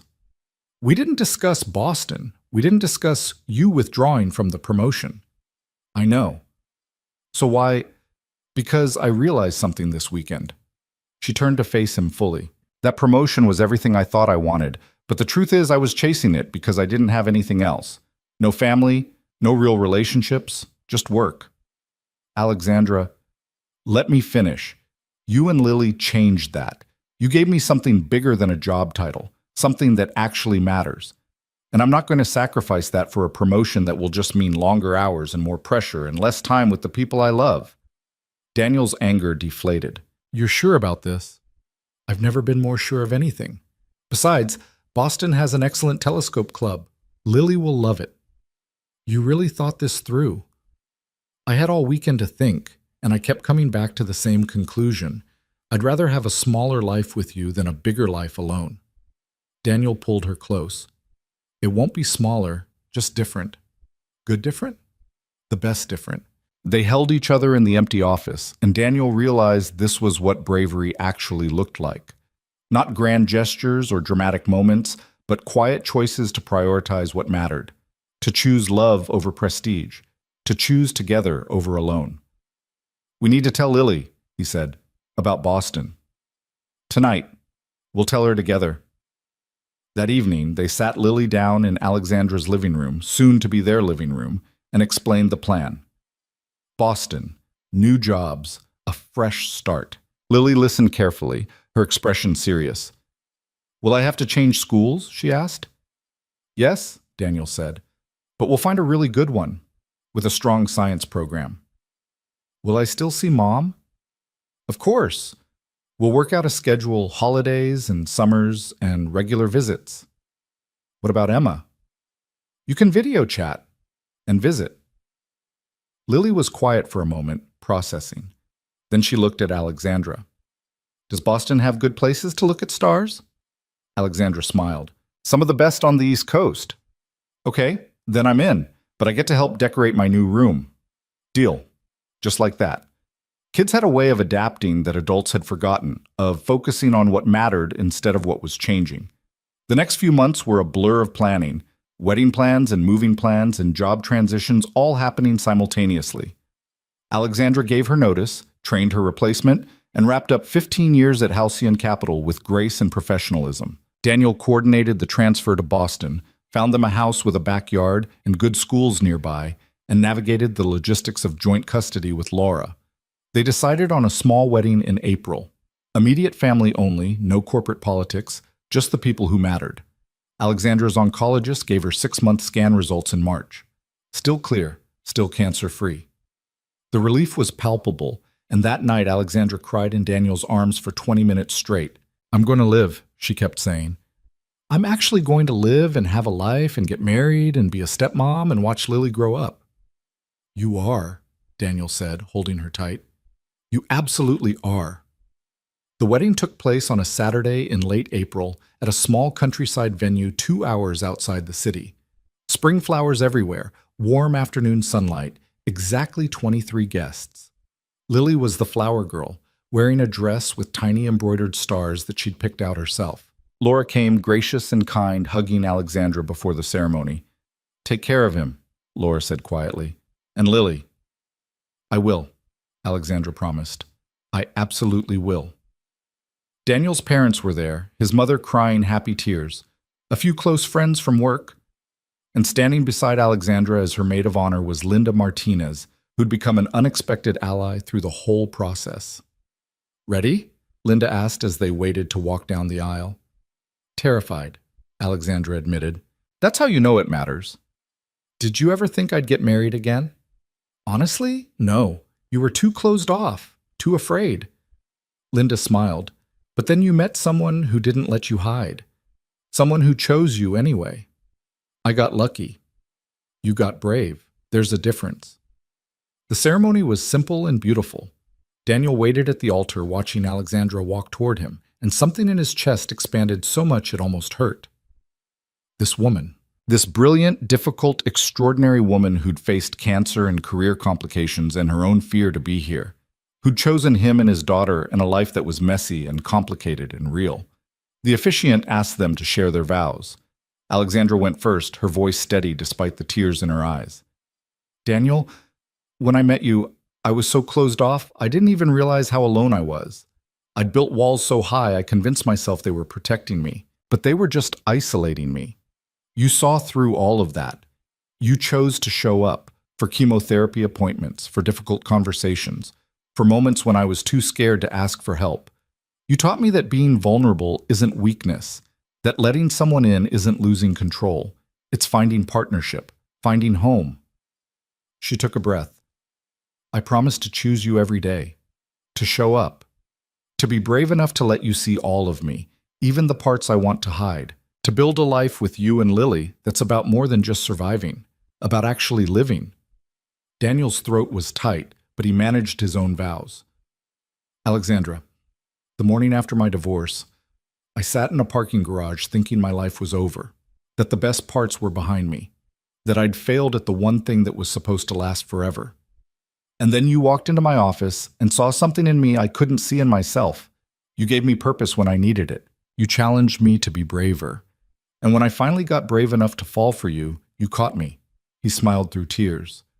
I promise to keep choosing you, to drive you to doctor's appointments and tell you when you're being too controlling and remind you that work isn't everything, to build a life with you that's big enough for all our broken pieces and brave enough to try anyway, to love Lily together, to look at stars together, to figure out this messy, beautiful, imperfect life together.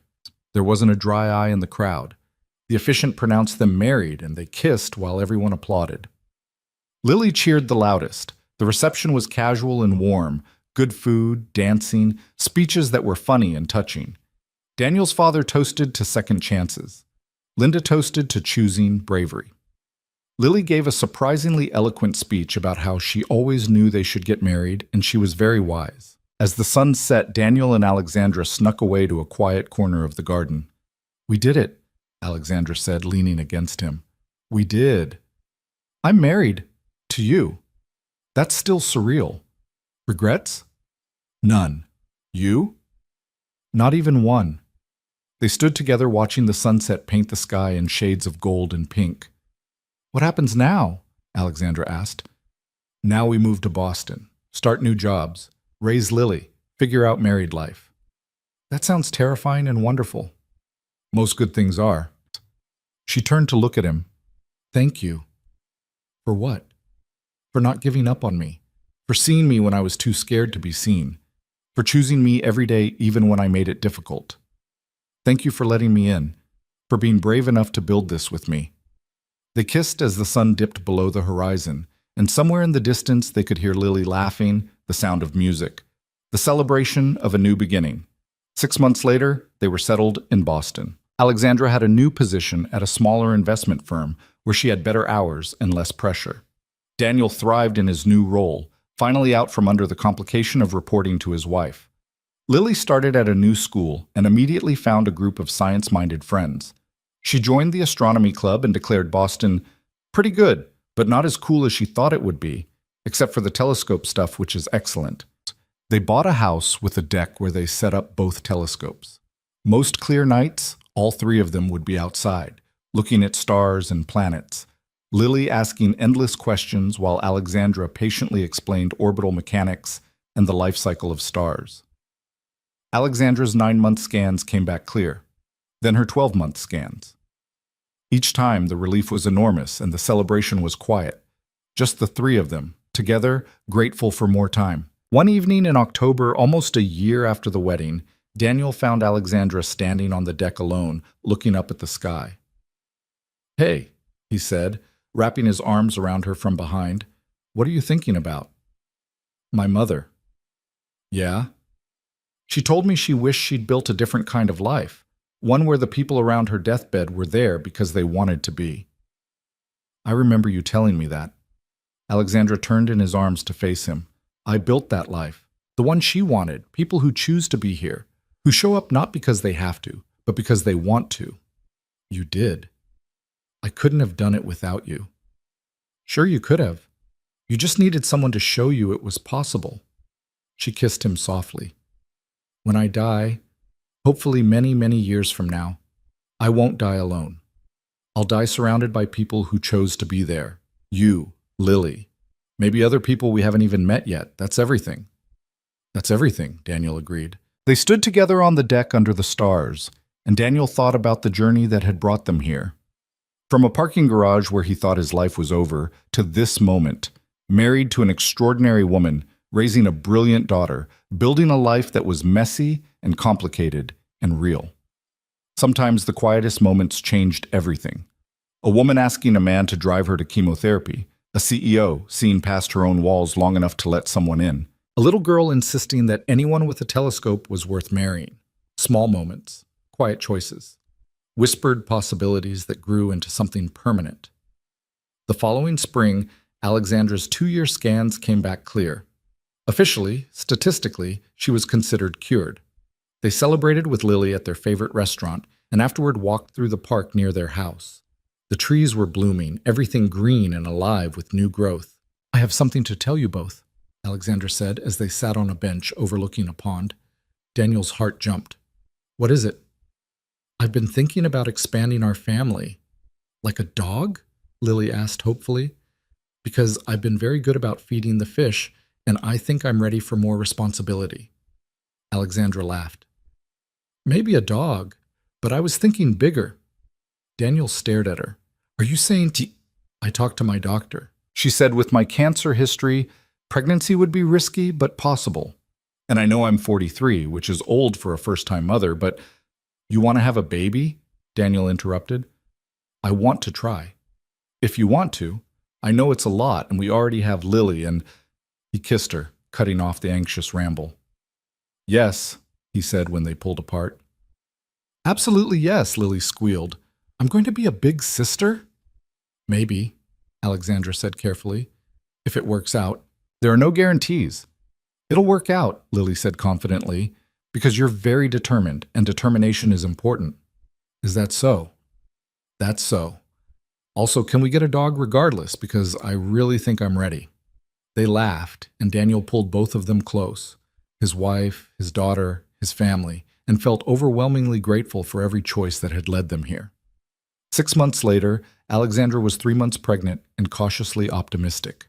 The pregnancy was challenging: morning sickness, fatigue, constant monitoring because of her age and health history. But she faced it with the same fierce determination she brought to everything. Lily was over the moon, constantly talking to Alexandra's stomach and making plans for all the things she would teach her future sibling.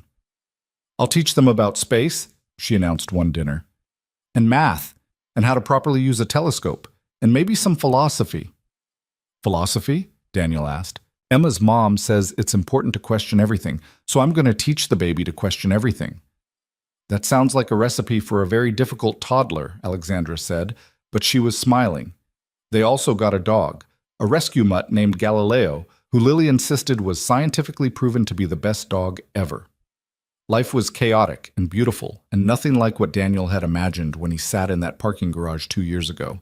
But it was better, so much better. In early spring, Alexandra went into labor 3 weeks early. Daniel drove her to the hospital with Lily in the back seat asking medical questions that neither of them could answer.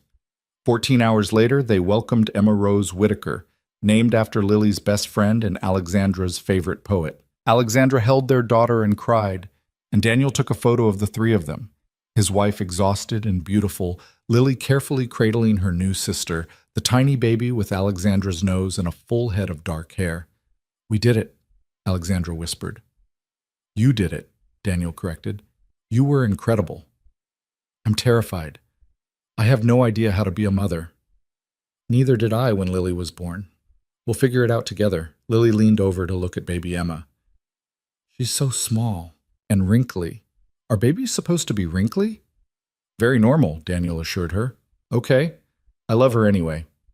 They stayed in the hospital for 2 days, learning how to care for a newborn, while Lily appointed herself official helper, and Galileo waited at home with Daniel's parents. When they finally brought Emma home, Lily insisted on giving the grand tour.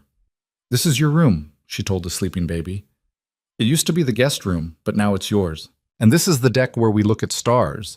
You can't see them yet because you're too little, but when you're bigger, I'll teach you all the constellations. And this is Galileo. He's a dog. He's very gentle. And this is your family, Dad and Alexandra and me. We're going to take really good care of you." Daniel caught Alexandra's eye over Lily's head, and they shared a look of complete understanding.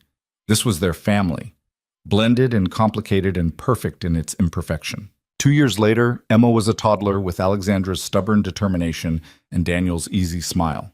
Lily was 12 and already planning her science fair project on exoplanets. Galileo was still the best dog ever, according to everyone. Alexandra had been cancer-free for 4 years. Her scans were down to once a year now, and each clear result felt like a gift. One evening, the whole family was outside on the deck. Emma was toddling around collecting leaves while Galileo followed protectively. Lily was setting up her telescope. Alexandra and Daniel sat together on the bench, watching their life unfold around them. "Do you ever think about that first day?" Alexandra asked. "When you drove me to chemotherapy?" "All the time." "What do you think about?" "How scared I was. How I almost said no because I didn't think I had anything left to give." "What made you say yes?" Daniel thought about it. "You asked, and no one had asked me to show up for them in a long time. It felt important." "It was important. It changed everything." "It did." Alexandra leaned her head on his shoulder.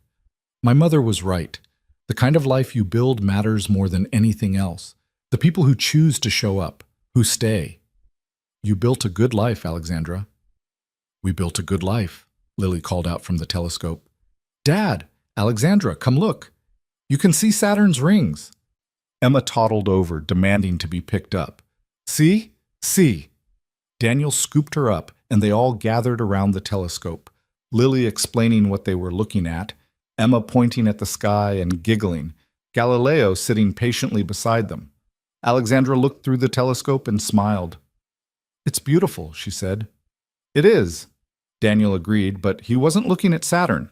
He was looking at his family, at the life they'd built from broken pieces and brave choices, at the future stretching out before them, uncertain and beautiful and full of possibility. Sometimes the quietest whisper changes everything.